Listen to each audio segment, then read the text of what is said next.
नमस्कार, मी आशिष जाधव. आजचा सवालमध्ये तुमचं स्वागत आहे. दिल्ली युनिव्हर्सिटी, JNU आणि रामजस कॉलेजच्या कॅम्पसमध्ये जे काही सध्या चाललं आहे त्याचं प्रत्यंतर हे सोशल मीडियामध्ये येत आहे. शहीद सेनाधिकाऱ्याची कन्या गुरमेहर कौर हिनं एक ट्विट केलं आणि त्या ट्विटचे पडसाद देशात सर्वत्र उमटत आहेत. खास करून सोशल मीडियामध्ये ते अधिक तीव्र असे उमटत आहेत. त्यामध्ये सेलिब्रिटींनी सुद्धा उडी घेतली आणि मग हा विषय विभागला गेला. त्यामध्ये एकीकडं देशभक्ती जागवणारे पाईक आणि दुसरीकडं देशद्रोही दुसऱ्यांना समजणारे पाईक, अशांमध्ये एक वाकयुद्ध सुरू झालेलं आहे. आणि त्यातूनच सोशल मीडियामध्ये राष्ट्रवादाची चर्चा नव्यानं पेटली आहे. यावरच आहे आपला आजचा सवाल. आपला आजचा सवाल बघा. गुरमेहर कौरच्या ट्विटवरून सोशल मीडियामध्ये राष्ट्रवादाची चर्चा पेटली आहे का? हे आपल्या आजच्या सवालमध्ये काही महत्त्वाचे मुद्दे दडलेले आहेत ज्यावर आपण चर्चा करणार आहोत. मुद्दा क्रमांक 1, शहीद सैनिक कन्या गुरमेहर कौरला देशद्रोही ठरवण्याचा अधिकार इतरांना आहे का?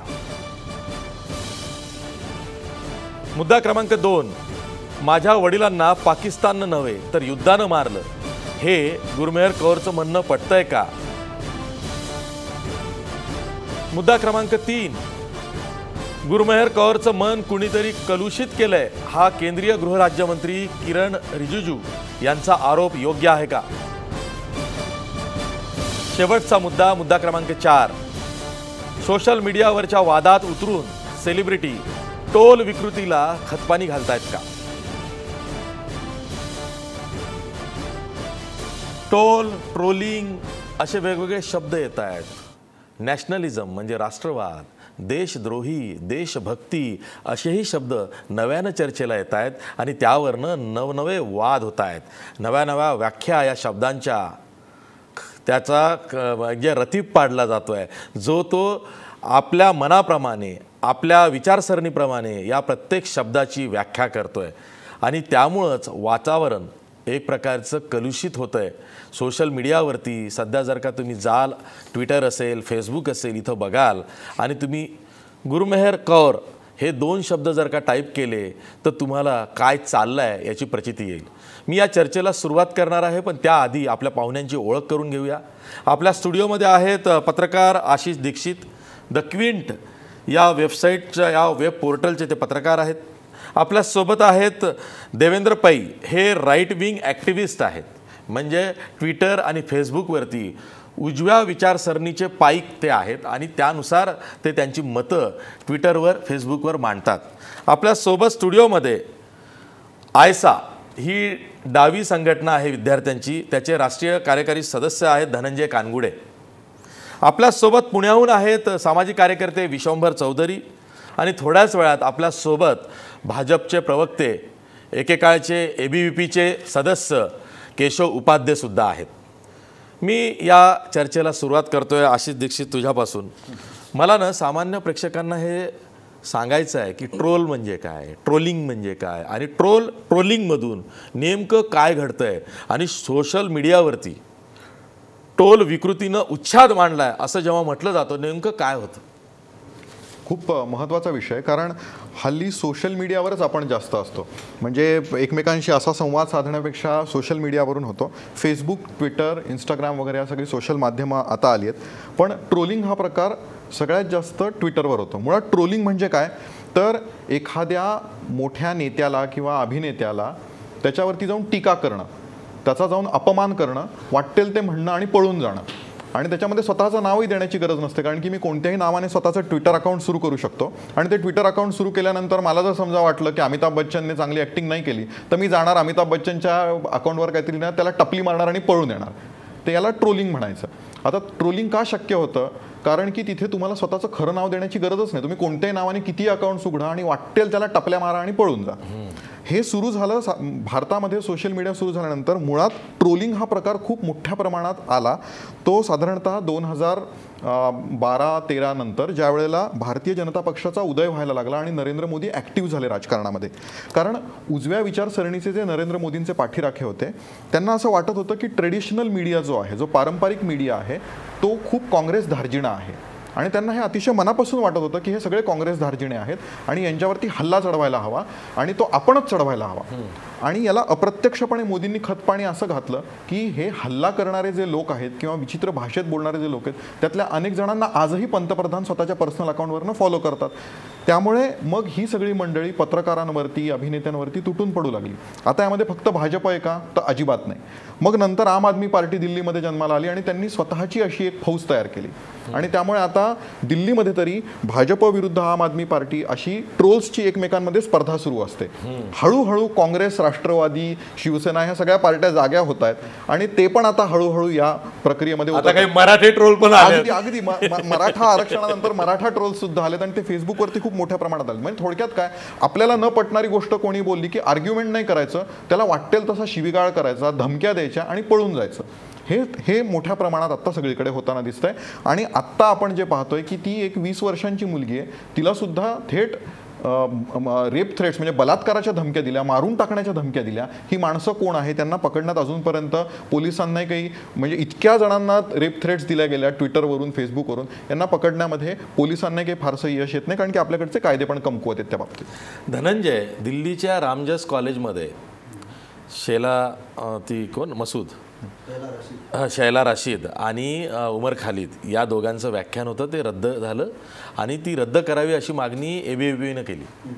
आणि त्यानंतर गुरमेहर कौरनं एक ट्विट केलं. तिनं ट्विट करताना तिचा फोटो हा पब्लिश केला, पोस्ट केला आणि त्यावरती तिनं सांगितलं की मी ABVPच्या भीतीला किंवा दहशतीला भीक घालत नाही. आणि तिथून मग पुन्हा हे सगळं ट्रोलिंग, फेसबुक, ट्विटरवरती सगळं वॉर सुरू झालेलं आहे. तर झालेला प्रकार ठीक आहे, तो ABVP आणि डाव्या चळवळीच्या ज्या संघटना आहेत, विद्यार्थी संघटना, त्यांच्यामध्ये जे काही वाकयुद्ध झालं त्यावरनं असेल. पण जी वैचारिक लढाई सुरू झाली ती आता सोशल मीडियात आलेली आहे. ती सोशल मीडियात तर आहेच आहे, पण ती ॲक्च्युअल ग्राउंडवर सुद्धा दिसते. म्हणजे कॉलेजेसच्या कॅम्पसेसमध्ये ती लढाई दिसते आहे. तर याला जबाबदार कोण? म्हणजे ABVPला जबाबदार तुम्ही धरणार, ते तुम्हाला धरतायत, पण अजूनही हे थांबत नाही. याला जबाबदार कोण?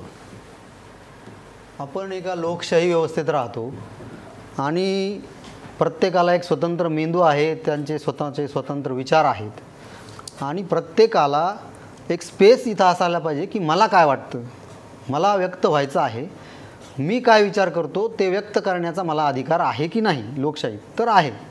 आणि हा फक्त गुरमेहर कौरचाच विषय नाही आहे आणि ABVPने अडवलं हाच फक्त विषय नाही आहे.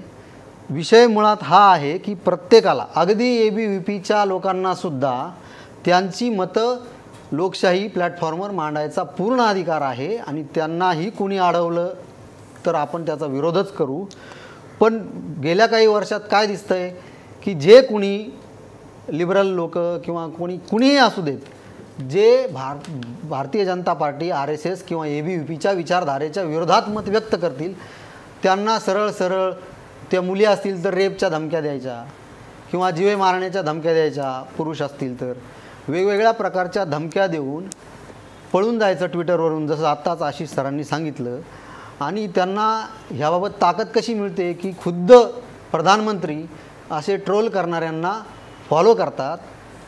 डेरेक ओब्रायन यांनी जे हाऊसमध्ये सांगितलेलं आहे, म्हणजे ह्या लोकांनी इतकी पातळी गाठलेली आहे की बाबा ट्रोल करणाऱ्या लोकांना एक जो काही या लोकांचा नेता आहे तो फॉलो करतोय. आणि मग ह्यातून संदेश काय जातो ट्रोलर्सला की बाबा आपलं कोणी काही वाकडं करू शकत नाही. आपण तर म्हणजे यांचं संरक्षण आपल्याला मिळालेलं आहे सरकारचं आणि त्यामुळं लोकांना मिळालेली जी काही स्पेस आहे, डेमोक्रेटिक स्पेस आहे, लोकशाहीचा जो काही वाव आहे तो नाहीसा करण्याचा प्रयत्न ABVP आणि तत्सम संघटनांकडून केला जातो आहे. पण त्याला गुरमेहरसारखे किंवा आणखी डाव्या विचाराचे विद्यार्थी भीक घालत नाहीत, घाबरत नाहीत. ती स्पेस आम्ही वाचवण्याचा पूर्ण प्रयत्न करू आणि ABVPला यात म्हणजे यश मिळू देणार नाही. बरं ठीक आहे, आपण आता ABVPचा विषय करत नाही आहोत. देवेंद्र, प्रश्न असा आहे, गुरमेहरनं एक ट्विट केलेलं आहे, ते खूप महत्त्वाचं आहे आणि त्यावरनंच खऱ्या अर्थानं वैचारिक दरी ही निर्माण झालेली आहे, सेलिब्रिटीजमध्ये म्हणा किंवा समाजामध्ये म्हणा. तिचं ट्विट काय होतं? माझ्या वडिलांना पाकिस्ताननं नव्हे तर युद्धानं मारलं. तिला असं म्हणायचं आहे की युद्धानं म्हणजे कन्सेप्ट ऑफ वॉरनी, युद्धाच्या संकल्पनेनं मारलं, पण त्याचा चुकीचा अर्थ काढून तिला ट्रोल केलं जातं आहे, तिला भीती घातली जाते आहे, तिचा पिच्छा पुरवला जातो आहे, अशा पद्धतीनं सगळं हे चाललेलं आहे. तर तिला देशद्रोही ठरवण्याचा अधिकार हा इतरांना कसा आहे? फर्स्ट ऑफ ती स्वतः एका शहीद सैनिकाची कन्या आहे, तिला माहिती आहे की तिच्या वडिलांना देशासाठी काय किंमत मोजलेली आहे. अशा वेळी तिला देशद्रोही म्हणण्याचा अधिकार इतरांना आहे का? तिला देशद्रोही म्हणण्याचा अधिकार कोणालाच नाही आणि कोणी म्हणतही नाही आहे. तिच्या वडिलांनी जी सुप्रीम सॅक्रिफाईस केली आहे त्यासाठी माझीही वंदन आहे आणि सगळ्यांचीच वंदन आहे. त्याच्यावरती कोणी प्रश्न क्रिएट नाही करत आहे. प्रश्न कुठे उठतोय तो जर तुम्ही पूर्ण व्हिडिओ बघितला, त्या व्हिडिओमध्ये तिने म्हटलेलं आहे की भारत सरकार आणि पाकिस्तान सरकार हे इक्वली रिस्पॉन्सिबल आहे वॉरसाठी. आता प्रेक्षकांनाच विचारा, भारत सरकार पाकिस्तान सरकार इक्वली रिस्पॉन्सिबल आहे वॉरसाठी. ती म्हणतीये, जे फॅक्च्युअली इनकरेक्ट आहे, कारगिलमध्ये तिच्या वडिलांचा मृत्यू झाला नाही, इरिस्पेक्टिव्ह जिकडेही झाला, अमरनाथ यात्रेच्या पिलग्रिम्सना प्रोटेक्ट करताना तिच्या वडिलांचा मृत्यू झाला. पण मृत्यू कोणामुळे झाला? पाकिस्तानमुळे झाला. तो काही युद्ध होता का? भारताने युद्ध डिक्लेअर केला होता का? तिचे वडील संरक्षण करत होते. आपण ॲज अन इंडियन, मी त्याच्या लॉजिकवरती पण प्रश्नचिन्ह प्रोड्यूस नाही करू शकत का? दुसरं, माझ्या मित्रांनी इकडे आयसाच्या मित्रांनी सांगितलं की टपली मारून पळणं ट्विटरवरती लोक करतायत. अरे, कम्युनिस्ट व्हायलन्स हे केरळमध्ये इतकं चाललेलं आहे, त्याच्यावरती आयसावाले बोलतात का काही? आज शाझिया इल्मीला एका कॉलेजमध्ये अलाव नाही केलं. तो विषय आपण नंतर डिस्कस करू, कारण तो याच्याशी जोडणं योग्य आहे. पण माझ्या मित्रांनी इकडे सांगितलं, we stand up for freedom of speech for everyone. शाझियाचा विषय हा या विषयाशी जोडणं योग्य आहे का? योग्य आहे. Freedom of speech, freedom of expression. Freedom of speech cannot be only for one person. गुरमेहरचं जर फ्रीडम ऑफ स्पीच आणि एक्सप्रेशन होतं, शाझिया इल्मीचाही आहे. माझे आयसाचे मित्र समजा गुरमेहरसाठी उभे राहतात आणि ते बोलले मी सगळ्यांसाठी उभं राहीन, मग शाझिया इल्मीसाठी का नाही कोणी उभं राहिलं? नाही नाही नाही, शाझिया इल्मीचा विषय हा ट्रिपल तलाकच्या संदर्भात आहे. फ्रीडम ऑफ स्पीच आणि एक्सप्रेशन आहे, जामिया मिलिया इस्लामिया युनिव्हर्सिटीशी संबंधित आहे. पण गुरमेहरचा विषयाचं महत्व का कमी करतोय आपण? तिचा विषय अधिक महत्वाचा आहे. बिलकुल, कारण तिने इंडियन गव्हर्नमेंटची तुलना पाकिस्तान गव्हर्नमेंट बरोबर केलेली आहे आणि त्याच्यावरती जे प्रश्न उभे करतायत त्यांना ऐसा सपोर्ट करताय. म्हणतात नाही, गुरमेहर बरोबर आहे, Indian government is equally responsible as Pakistani government, and मी ह्याचा विरोधात आहे. नाही, पण देवेंद्र असं आहे ना की ती एका शहीद सेनाधिकाऱ्याची मुलगी आहे. तिलाही युद्धाच्या संकल्पनेविषयी काही तिचं आर्ग्युमेंट असू शकतं की युद्ध का लढली जातात, का केली जातात, आणि वारंवार वॉर मोडमध्ये देश राहिल्यामुळं त्याचे साईड इफेक्ट्स त्या कुटुंबाला भोगावे लागले असतील, त्यामुळं ती तेवढी कणखर विचारानं झाली असेल. आणि शेवटी तिचं स्वतःचं विचार स्वातंत्र्य आहे ना, ते अबाधित आहे, तो तिचा अधिकार आहे. त्याच्यावरती कोणीच प्रश्न नाही क्रिएट करत आहे. मी म्हणतोय, जसं तिला तिचे मत मांडण्याचा अधिकार आहे, मला तिच्या मतांचा विरोध करण्याचा इक्वली अधिकार आहे. कसा? का? ट्रोल करू, तिला धमक्या देऊन. कोण धमकी देते? ज्यांनी कोणीही तिला धमकी दिलेली आहे त्यांना पोलिसांनी अटक करायला हवी. कोणी तिच्या घरी जाऊन तिला काही म्हटलेलं नाही आहे. तिने स्वतः तिचे व्हिडिओज काढले आणि फेसबुक आणि ट्विटरवरती टाकलं. आता फेसबुक आणि ट्विटरवरती स्वतः मी काही मतं टाकतोय तर माझ्या मतांचा विरोध होणार. बरखादतनी मला शिव्या घातल्यात, मला इडियट म्हटलंय. हे पत्रकार आहे ना, तिने मला ट्रोल नाही केलं बरखादतनी. का? माझ्या मतं तिला पटली नाहीत, मी तिला शिव्या नाही घातल्या, तरी तिने मला शिवी घातली. तुम्ही तिला टॅग केलं असेल किंवा तिच्या रिप्लायला काही उत्तम रिप्लाय केला पण तो अधिकार आहे माझा. व तुम्ही तिच्यापर्यंत पोहोचला, ती तुमच्यापर्यंत नाही आली. मग तेच माझं म्हणणं आहे, ती ट्विटरवरती आली, मी तिच्यापर्यंत गेलो नाही. गुरमेहरचंही ती ट्विटरवरती आली. पण समोरचा तो धमकी देतो, तो तिच्या रिप्लायला धमकी देतो. नाही नाही, धमकी देणं आणि एक्सप्रेशन देणं समोरच्याची धमकी कधी येते? तुम्ही एखादं ट्विट केलं, त्याला त्यांनी रिकोट करताना, फॉर एक्झाम्पल आता माझ्या देशाबद्दल कोणी लिहितंय, माझ्या सरकारबद्दल कोणी लिहितंय, मला वाटतं काही, आणि मी त्याला टॅग करून त्याचं उत्तर देणार. माझ्या आईबद्दल कोणीतरी म्हटलंय ना, माझ्या भारतमातेबद्दल कोणतरी म्हटलंय, सो मला अधिकार आहे उत्तर देण्याचा. व्याख्या वेगळ्या असतील, तिला अधिकार आहे ना तिला व्याख्या ठेवण्याचा. संकल्पना खूप तिची ब्रॉड असेल, व्यापक असेल. अरे मी काय म्हणतोय, तिला अधिकार आहे तसा मलाही अधिकार आहे. ती देश म्हणजे कदाचित सोशो वेलफेअर स्टेट असा विचार करत असेल तिची व्याख्या, पण माझी व्याख्या भारतमाता म्हणून आहे आणि मला देशावरती एका विशिष्ट प्रकारची विचारसरणी लादली जाते असं वाटत असेल. मलाही असं वाटतंय की एका विशेष प्रकारची व्याख्या देशावरती लादली जाते. एका विशेष लेफ्ट ओरिएंटेड थॉट, भारत के तुकडे होंगे इन्शाल्लाह इन्शाल्लाह, या प्रकारची व्याख्या लादली जाते आणि याच्या मी विरोधात आहे. हो, मग याच्या विरोधात आहे तर तुम्ही तुमची स्वतःची पोस्ट टाका. मी स्वतःची दुसऱ्यानं post टाकली. टाकलेल्या पोस्टला रिप्लाय करून त्याला धमकवण्याचा अधिकार कोणी अहो दिला? पण तो डेमोक्रेटिक राईट, एक मिनिटं, मी रिप्लाय करणं आणि धमकवणं ह्याच्यात फरक आहे. मी कोणाला कधी धमकवलं नाही आणि जे धमकवतात त्याचं मी समर्थनही नाही करत. दुसरं, ट्विटर प्लॅटफॉर्मच तसा आहे. अहो तुम्ही स्वतः म्हटलंय ना, ट्विटर म्हणजे काय आखाडा नाहीये, या आखाड्यात आल्यावरती कुस्ती केलीच पाहिजे असं काही नाहीये. अहो पण ट्विटरवरती असं पण नाहीये ना, समोरच्यांनी मतं मांडले तर मी गुपचूप बसायला हवं. मला वाटतं वैचारिक विरोध करायला हवं, मी वैचारिक विरोध केला. ट्रोल करणं आणि वैचारिक विरोधात फरक आहे आणि सगळ्या वैचारिक विरोधांना तुम्ही जनरलाइज ट्रोल म्हणणं हेही चुकीचं आहे. हा, सर्व प्रकारच्या वैचारिक विरोधाला जनरलाइज ट्रोल म्हणणं आणि मग ट्रोलिंग करणं हे चुकीचं आहे. बरोबर का? कारण तुम्ही कोणाची खिल्ली उडवू नका पर्सनली. मी परत म्हणतोय, वैचारिक विरोध करा. आणि मी वैचारिक विरोध केला, मला तिचे मतं पटली नाहीत, मी त्या मतांवरती क्वेश्चन मार्क ठेवलं. तिला समजा त्याचं उत्तर द्यायचं, ती आन्सर करेल. आणि हा माझा इंडिपेंडंट राईट आहे, डेमोक्रेटिक राईट आहे, तो तिचाही डेमोक्रेटिक राईट आहे. विचाराची लढाई ही विचारानं लढायची असते. बरोबर. धमक्या देऊन नाही लढायची. पण धमक्या कोणी दिल्यात? ती म्हणते ना, कोणी दिल्यात? ट्रोल मधून तेच तर होतं. मग चुकीचं आहे. आपण ट्रोलला विकृती का म्हणतो? धमक्या दिल्या मग धमक्या जातात, दिल्याच नाही समज पाहिजे. दिली जाते, तिला संभाव्य भीती दाखवली जाते.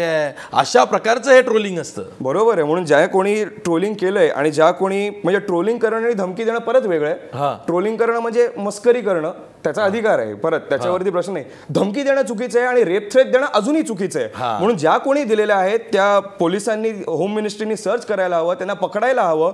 तो खरा अकाउंट होता, फेक अकाउंट होता, आणि जो कोणी केलेला आहे त्याला जेलमध्ये टाकायला हवं. प्रश्न हाच तर प्रश्न आहे. मी केशव उपाध्यायांकडे जातो. केशव उपाध्याय, जेव्हा गुरमेहर कौरचं हे ट्विटचं प्रकरण गाजलं, त्यातनं वाकयुद्ध सुरू झालं, सोशल मीडियावरती ट्रोल विकृतीनं उच्छाद मांडला, त्यानंतर काल काँग्रेसचे नेते, माजी केंद्रीय गृहमंत्री पी चिदंबरम असं म्हणाले की पोलिसांनी या गुरमेहरच्या याची प्रकरणाची दखल तर घ्यावं, कोणावर तरी गुन्हा तर दाखल करावा, आणि त्यानंतर पोलिसांनी दखल घेतली. तेच दिल्लीचे मुख्यमंत्री अरविंद केजरीवाल म्हणाले की तिच्या बचावासाठी कोणीतरी पुढे या, तिला असं अगदी वारावर सोडून तिला टार्गेट केलं जातंय तरी सरकार बघ्याची भूमिका घेतंय. त्याचवेळी केंद्रीय गृहराज्यमंत्री किरण रिजिजू हे काहीतरी वेगळीच थेअरी मांडतायत. ते म्हणतात या मुलीचं मन कलुषित केलं गेलंय. केशव उपाध्याय, आशिष बोलू का मी? हो, तेच तुमचा प्रश्न झाला, आता बोला. बोलू का? माझा आवाज पोहोचतोय का? हो हो, प्रश्न पोहोचला असेल तर उत्तर द्या. असं आहे की मगाशी आमचे मित्र आशिष दीक्षित हे सांगत होते ट्रोल म्हणजे काय वगैरे वगैरे वगैरे. कदाचित प्रेक्षकांना ते किती कळालं असेल मला माहिती नाही, पण ज्या पद्धतीने देवेंद्र पैना तिथे तुम्ही ज्या पद्धतीने ग्रिल करत होतात, यालाच ट्रोल करणं असं म्हणतात. कारण त्यांना त्यांची मतं तुम्ही मांडू देत नव्हतात किंवा त्यांच्या मताशी तुम्ही सहमत होत नव्हतात. मुळात असं आहे की मुळात पहिला एक आशिष दीक्षितने एक मुद्दा मांडला की टपली मारायची आणि पळून जायचं. मी डेमॉन्स्ट्रेशन देत होतो, मला हे कळलं नाही. हा, एक्झॅक्टली. त्यामुळे आता ट्विटरवर पळून कसं तर ते मला कळलं नाही. म्हणजे हे काय कबड्डीचं मैदान आहे का, ये आणि थाप मारे पळून जा, असं नसतं ना. त्यामुळे आपण म्हणजे फॅक्च्युअली असं होऊ शकत नाही. त्याला तुम्ही जे कोणी ट्रोल करताय त्याला तुम्ही उलट उत्तर देऊ शकता तिथे. आता ते म्हणतील की असे काय गुप्त अकाउंट असतात, काय ते नावं माहीत नसतात, काय छुपे अकाउंट असतात. त्याची मुळामध्ये आता मूळ विषयावरती जे तुम्ही आता म्हणाल, गुरमीत कौरचा जो विषय, आता तुमचा जो विषय सुरू आहे की पोलिसांनी दखल घेतली पाहिजे, काहीतरी धमक्या दिल्या पाहिजेत. एक लक्षात घ्या, अशा प्रकारे बलात्काराची किंवा अन्य कुठल्याही प्रकारची धमकी देणं, ती कुठल्याही विचारांची असो, कुठल्याही धर्माची असो, कुठल्याही विषयाची असो, तिला ते निषेधार्ह आहे. त्याच्यावर कारवाई झाली पाहिजे, या मताचा मी आहे. जातीला जी कोणी अशा प्रकारची धमकी दिली असेल त्याचा निषेध मी तर करतो, पहिला मुद्दा. दुसरा मुद्दा, पोलिसांनी दखल घेतली पाहिजे. मुळात या घटनेच्या मूळ समजून घेऊया, पण मग या विषयाकडे पुढे सरकूया. हा विषय झाला कुठून आशिष सुरू? त्या एका कॉलेजमध्ये तो काय एका कॉन्फरन्स ठेवली गेली, तो प्रस्ताव चर्चा ठरवली गेली. आता त्या कॉलेजमध्ये विद्यार्थी परिषदेचा काहीही संबंध नाही. त्या कॉलेजमध्ये जो इलेक्टेड निवडून आलेला तिथला लोकप्रतिनिधी आहे, त्या लोकप्रतिनिधींनी त्या कॉन्फरन्सला, ती जी चर्चा, ते काय डिस्कशन, ते जे काय संमेलन ठेवलं होतं त्याला विरोध केला. पहिल्यांदा त्यांनी प्राचार्याकडे परवानगी मागितली. प्राचार्याने जाऊन सांगितलं की या प्रकारचं चर्चेला हरकत नाही, पण ती जी दोन नावं होती, खालिद आणि आणखीन एक नाव, या दोघांना येता कामा नये, यांच्यावर गुन्हे दाखल आहेत, ह्यांचा इथे चर्चा होता कामा नये. हे सगळं झाल्यानंतरनं कॉलेजनी ती परवानगी नाकारली. इथपर्यंत मोत चाललं होतं. इथपर्यंत विद्यार्थी काही संबंध नाही, तो निवडून आलेला विद्यार्थी परिषदेचा नाही. तुम्ही बाजू तपासून बघा. त्याच्यानंतरनं तरी सुद्धा तो संमेलन करण्याचा घाट घातला गेला. आणि ज्यावेळी संमेलन होत होतं त्यावेळी विद्यार्थी परिषदेने शांततेच्या मार्गाने आंदोलन केलं आणि त्यावेळी JNUच्या विद्यार्थ्यांनी येऊन तिथे मारहाण केली. त्याचे फोटो हिंदू सारख्या दैनिकांनी छापलेत. आपण हिंदू दैनिक प्रेफर करू, म्हणजे हिंदू तर काय भारतीय जनता पार्टी किंवा अन्य समर्थक नाहीये हे सगळ्यांना माहिती आहे. कुणी मारल्याचे फोटो छापून आलेले आहेत. त्यामुळे इथपर्यंत. आणि त्याच्यानंतर ते ट्विट काय ते माझ्या वडिलांना पाकिस्तानने युद्धाने मारलं वगैरे. पण ABVPच्या कार्यकर्त्यांनी इतरांना मारलं तेव्हा पोलीस बघ्याची भूमिका घेत होती, हेही छापून आलंय, हेही दिसलेलं आहे व्हिडिओजमध्ये. हिंदूमध्ये फोटो जाधव तुम्ही विचार ना, माझं पूर्ण करू द्या मग बोला ना, कारण पहिले 20 मिनिट मी ऐकतो चर्चा. मुळामध्ये असं आहे की जोपर्यंत तिची जी काय तुमचं म्हणणं आहे की जी काय तिला मतं मांडण्याचा अधिकार आहे, जे काही तिचं म्हणणं आहे, आता ती जोपर्यंत तिची मतं तिच्या व्यासपीठापर्यंत होती तोपर्यंत स्वाभाविक होतं तिला ती मांडू शकत होती. आता तिनं होऊन ज्यावेळी जगभरासमोर ती मतं ठेवली आणि त्यावेळी मात्र अपेक्षा ठेवायची नाही की नाही माझी मतं बरोबर आहेत आणि मला कोणी विरोध करायचा नाही. हे कसं झालं, त्या विरोध येणार. पुढचा मुद्दा समजा असं जर असेल की धमक्या आल्या असतील, बलात्काराच्या धमक्या आल्या असतील, मारहाणीच्या धमक्या आल्या असतील तर काय करायला पाहिजे होतं? तिने जाऊन पोलिसात जाऊन कंप्लेंट नोंदवायला पाहिजे होती. ती पोलिसात जाता मीडिया हाऊसमध्ये फिरत राहिली.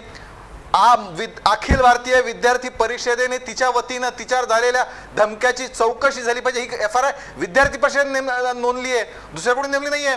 बरं, त्याच्यानंतर आत्ता तिचे माझ्या माहितीप्रमाणे खरे खोटे चेक करा, तिचे मेसेज तिने डिलीट करून टाकले जे काय असे आले होते ते. आता जर असे मेसेज डिलीट करून टाकले असतील ते तुम्हाला कसं कळलं होणार कधी आणि त्याच्यानंतर कारवाई का रिकव्हर करायची गरज होती? अहो चर्चा ना, मग ते काय नाही झालं.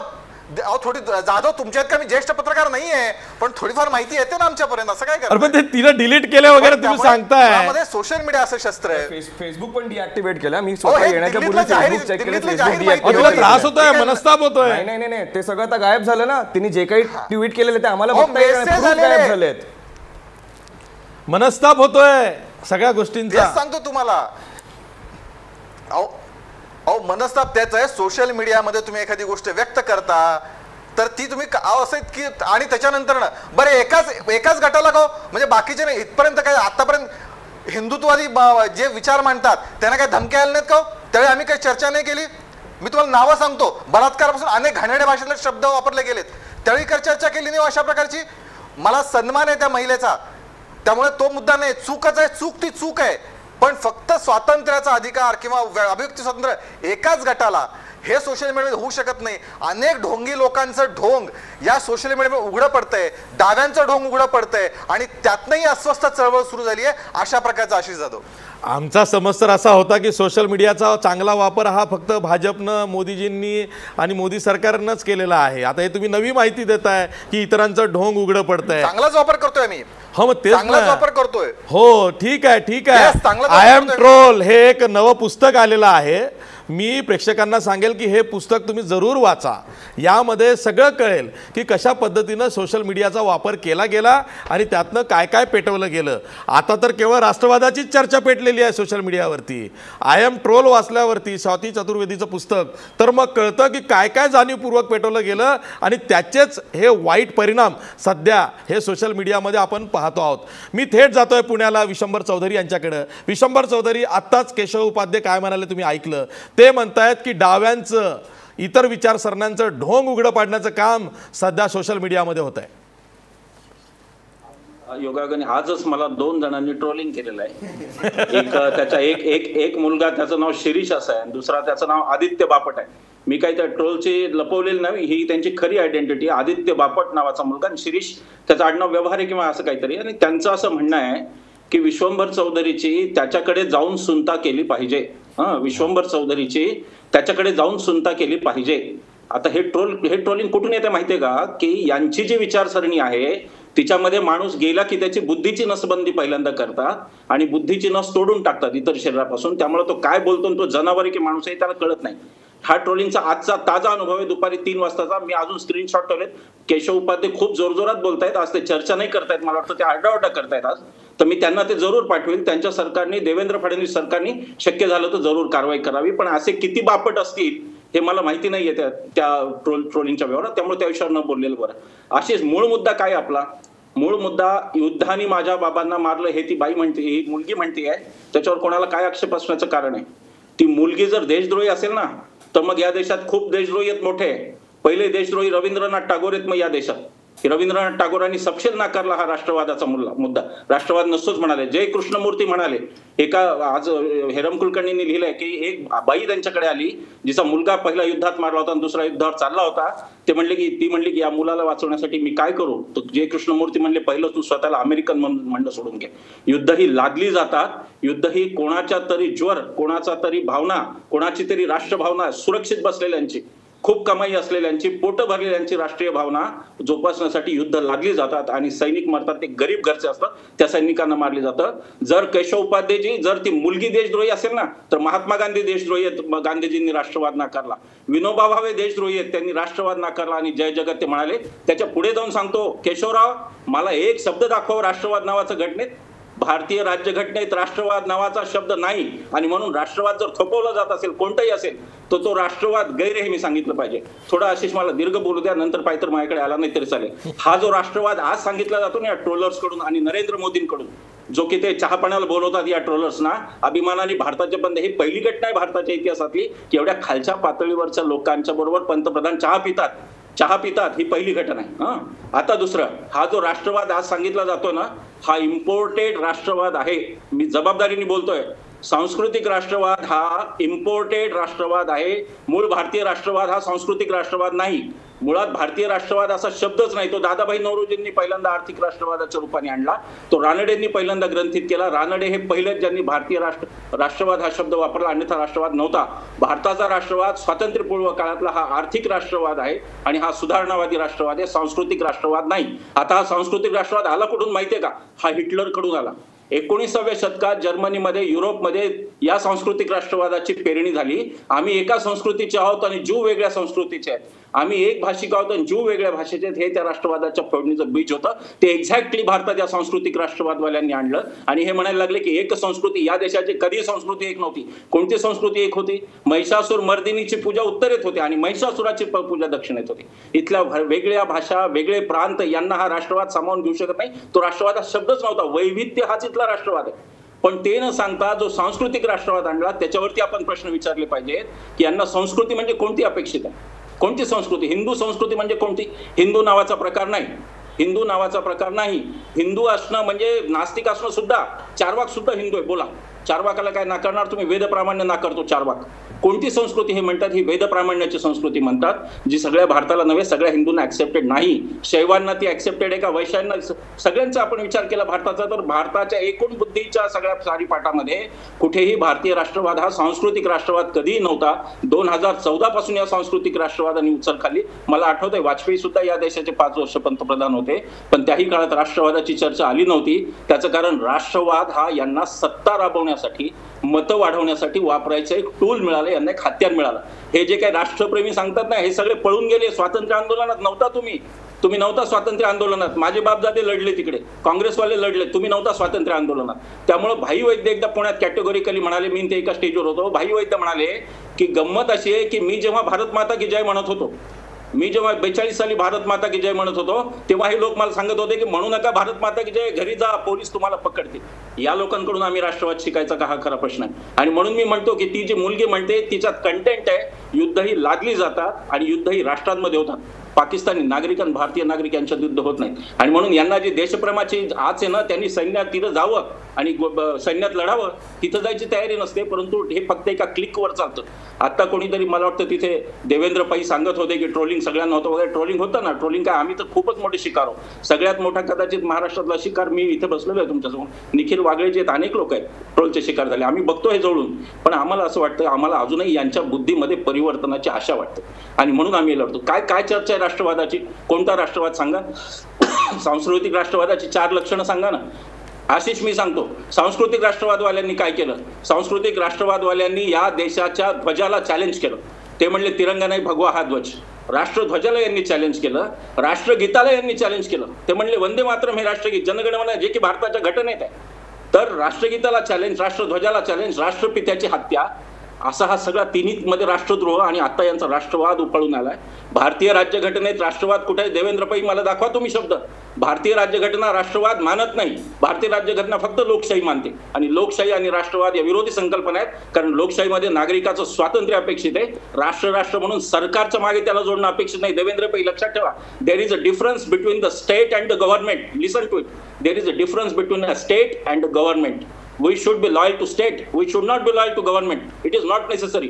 जर सरकारची लॉयल राहणं ही जर राष्ट्रवादाची व्याख्या असेल तर देशात विरोधी पक्षच राहणार नाही. त्यांनाही सरकारची लॉयल्टी ठेवायला लागेल. तेव्हा आपण काय बोलतो, काय करतो याचा निदान विचार यांनी करावा अशी आमची अपेक्षा. आम्हाला अपेक्षाही सुधारतील. विनोबांनी जय जगत म्हणून राष्ट्रवाद नाकारलेला आहे. भारतीय परंपरेत ज्ञानेश्वरांनी हे विश्वाचे माझे घर म्हटलं. ज्या वेदांचा हे आधार घेतात की नाही, संस्कृती म्हणजे वेद असेल ना तुमच्या दृष्टीने, सांस्कृतिक राष्ट्रवाद जो नागपूरहून मांडला जातो त्याच्यात वेदाला स्थान आहे की नाही? तर ते वेद काय म्हणतात? आम्ही पृथ्वीचे पुत्र म्हणतात. वेद आम्ही भारताचे पुत्र म्हणत नाहीत, आम्ही पृथ्वीचे पुत्र म्हणतात. तेव्हा यांना सांस्कृतिक राष्ट्रवाद यांना शिकून सांगण्याची गरज आहे. कोणीतरी हे ट्युशन लावण्याची गरज आहे. ते जोपर्यंत होत नाही तोपर्यंत यांचे जे सपोर्टर आहेत ते जे बसलेले आहेत तोपर्यंत ही मुलं निष्पाप मुलं आहेत याच्यावरची ट्रोलिंगवरची, त्या मुलांना अक्षरशः भयकवण्यात आलेलं आहे. त्या मुलांना काहीतरी चुकीचं सांगण्यात आलेलं आहे आणि म्हणून ते ट्रोलिंग करतात. मला त्या मुलांची दया येते. मी त्या मुलांवर केस करणार नाही, मला त्यांची करिअर बर्बाद करायची नाही, परंतु मला त्या मुलांची दया येते. पण त्या मुलांच्या मेंदूत भरवणारे जे कोणी आहेत त्यांचे मेंदू आपण कधी साफ करणार हा खरा प्रश्न आहे. त्यांचे मेंदू आपल्याला युक्तिवादाने आणि त्यांच्याबरोबर सतत चर्चा करून साफ केले पाहिजे. त्याबद्दल माझ्या मनात शंका नाही, कारण मेंदू साफ करण्याची त्यांची व्याख्या वेगळी आहे. ती आपल्याला दाभोलकर आणि कलबुर्गी आणि पानसरेंच्या आणि महात्मा गांधींच्या रूपाने समोर आली. आमची ती व्याख्या नाही. आम्ही मेंदू साफ करणं म्हणतो तेव्हा आम्ही मेंदू मधले विचार साफ करणं एवढंच आम्ही म्हणतो. ठीक आहे, तुम्ही ट्रोल्सला एक मोठी संधी देताय. तुमच्या मागे भरपूर ट्रोल्स लागणार आहेत हे आताच सांगावं लागतंय. मला माहिती आहे केशव उपाध्याय, देवेंद्र, तुम्हाला विशंबर चौधरींना उत्तरं द्यायची आहेत, पण ब्रेक नंतर ब्रेकवरही जावं लागणार आहे. ब्रेकवर जाता जाता आपला प्रश्न बघा. गुरमेहर कौरच्या ट्विटवरून सोशल मीडियामध्ये राष्ट्रवादाची चर्चा पेटली आहे का? 72% लोक म्हणतायत होय, गुरमेहर कौरच्या ट्विटवरून सोशल मीडियामध्येच नाही तर आजच्या सवालमध्ये सुद्धा राष्ट्रवादाची चर्चा पेटली आहे. पुन्हा भेटूया ब्रेकनंतर.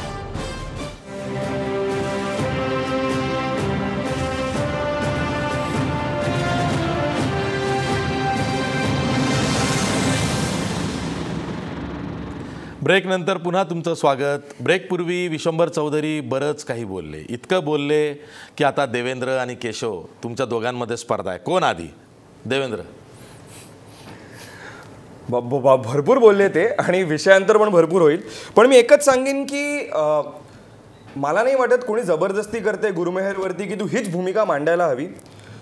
प्रश्न तिच्यावरती पण आहे की भारत के तुकडे होंगे हा राष्ट्रवाद आहे का तुम्ही इंडियन स्टेट, जे विश्वंभर चौधरीच बोलले, हा राष्ट्राबद्दल आपण बोलतच नाही आहोत. भारत के तुकडे होंगे हा भारत म्हणजे कोणता भारत? हा आपल्याला दिसतो भारत जॉग्राफिकली तोच भारत ना. आणि हे आपल्याला एक्सेप्टेबल आहे का? आणि बाबा ठीक आहे, एक्सेप्टेबल असेल, फ्रीडम ऑफ एक्सप्रेशन वगैरे काही असेल, पण माझ्याकडे फ्रीडम नाही आहे त्याचा विरोध करण्याचा. ती म्हणते की India and Pakistan both are equally responsible for war.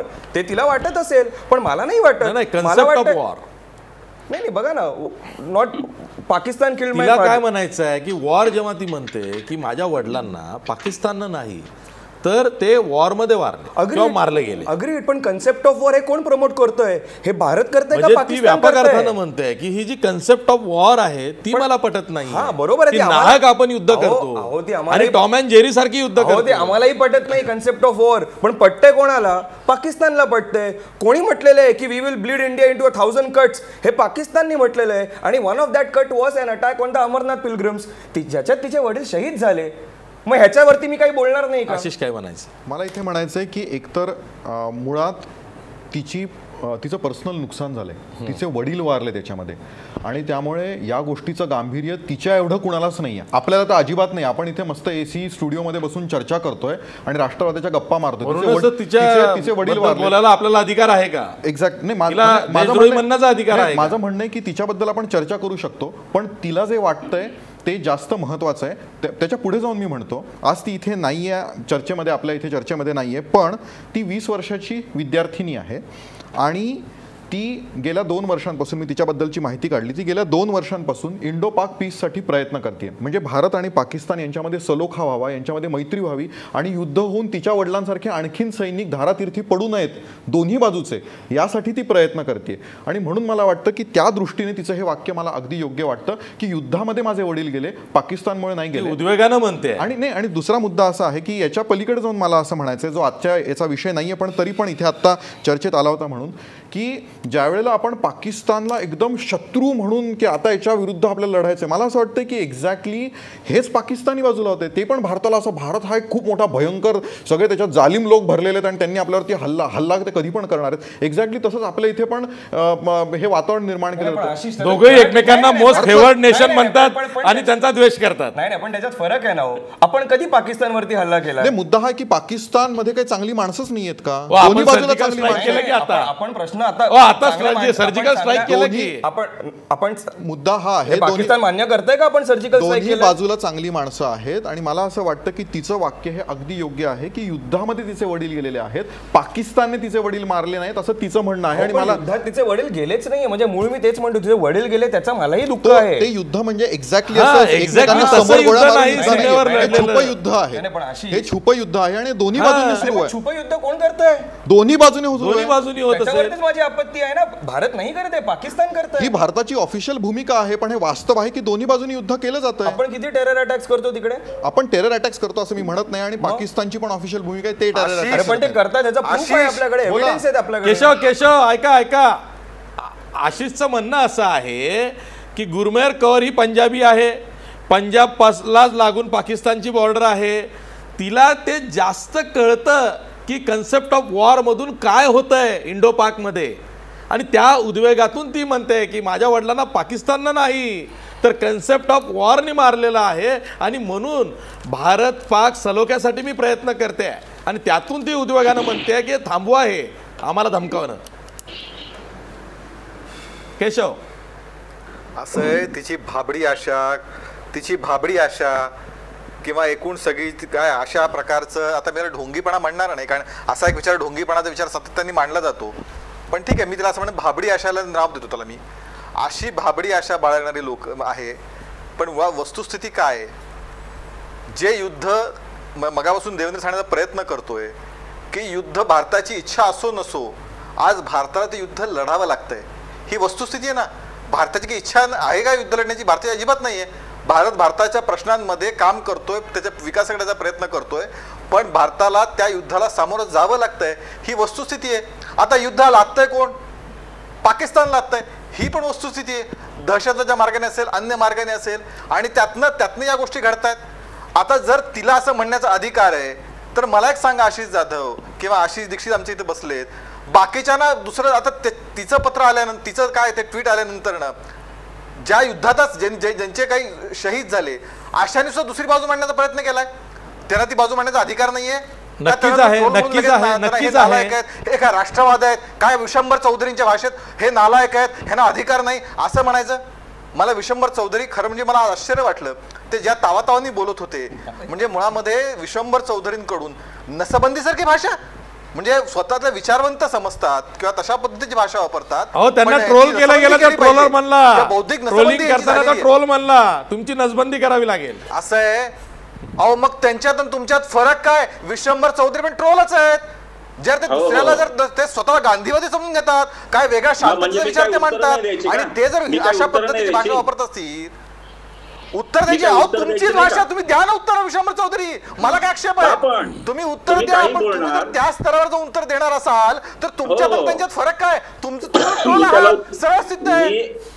तुम्ही जर त्या स्तरावर, तुम्ही गांधीवादात, मग तुम्ही स्वतःला जो वेगळेपणा मानता तो वेगळेपण मानू नका. पहिला मुद्दा, तुम्ही पण त्यापैकीच एक आज स्वीकारा. तुमचं म्हणणं हेच आहे की गांधीला मारताना माझं म्हणणं नाहीये, तुमची लॉजिक मांडतोय. नथुराम गोडसे भाषेत गांधींनी बोलायचं, माझं म्हणणं नाही. तुमच्या दृष्टीने नथुराम गोडसे हा देशभक्त आहे, पण भक्त मी हा देशभक्त नाही तुमच्या दृष्टीने. बघा पुन्हा त्याच गोडसे सांगा, केशव उपाध्ये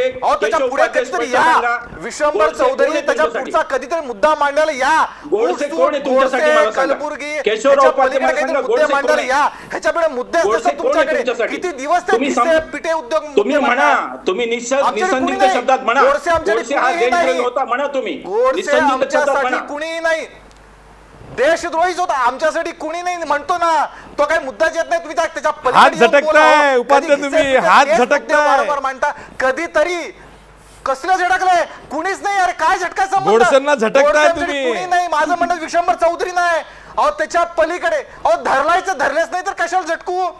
अहो प्रश्न असा आहे, विश्वंभर चौधरी कधीतरी नवीन मुद्दे घेऊन या. आता नवा मुद्दा काढलाय त्यांनी. केशव उपाध्ये विश्वंभर चौधरी मुद्दा काढलाय. मी सांगतो मला तो मुद्दा आवडला. आणि दुसऱ्या नसबंदी त्यांच्याबद्दल कोणी बोललं? आशिष एक मिनिट माझं पूर्ण होऊ द्या. आशिष माझं पूर्ण होऊ दे. असं तर त्याची नसबंदी करा अशी भाषा करायची. ही विश्वंभर चौधरी तुम्ही काय बोलताय? मी काय म्हणालो? तुम्ही राष्ट्रवाद मानू नका.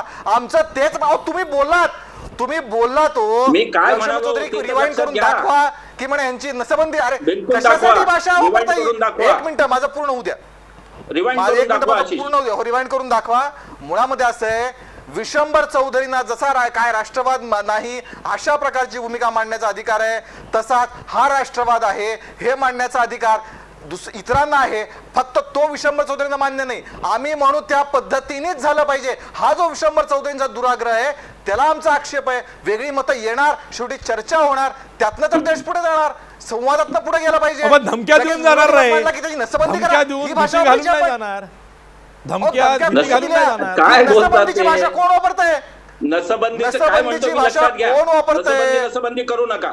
मी काय म्हणलो हे लक्षात घ्या. पहिल्यांदा मी म्हणालो की बौद्धिक नसबंदी झालेली असते अशा लोकांची. शब्द घ्यायची तुम्हाला गरज का लागली? हा शब्द तुम्हाला वापरायची गरज का लागली? म्हणजे तुम्हाला सहन होत नाही. विश्वंभर चौधरी तुम्हाला विरोध सहन होत नाही. तुमचा आहे का? तुमचा ट्रोल आहे का तो? विश्वंभर चौधरी तुम्हाला प्रॉब्लेम काय? ट्रोल तुमचा आहे का? तुम्हाला काय एवढा राग येतो? महाराष्ट्र काय सहन होत नाही? अहो भयानक आहे.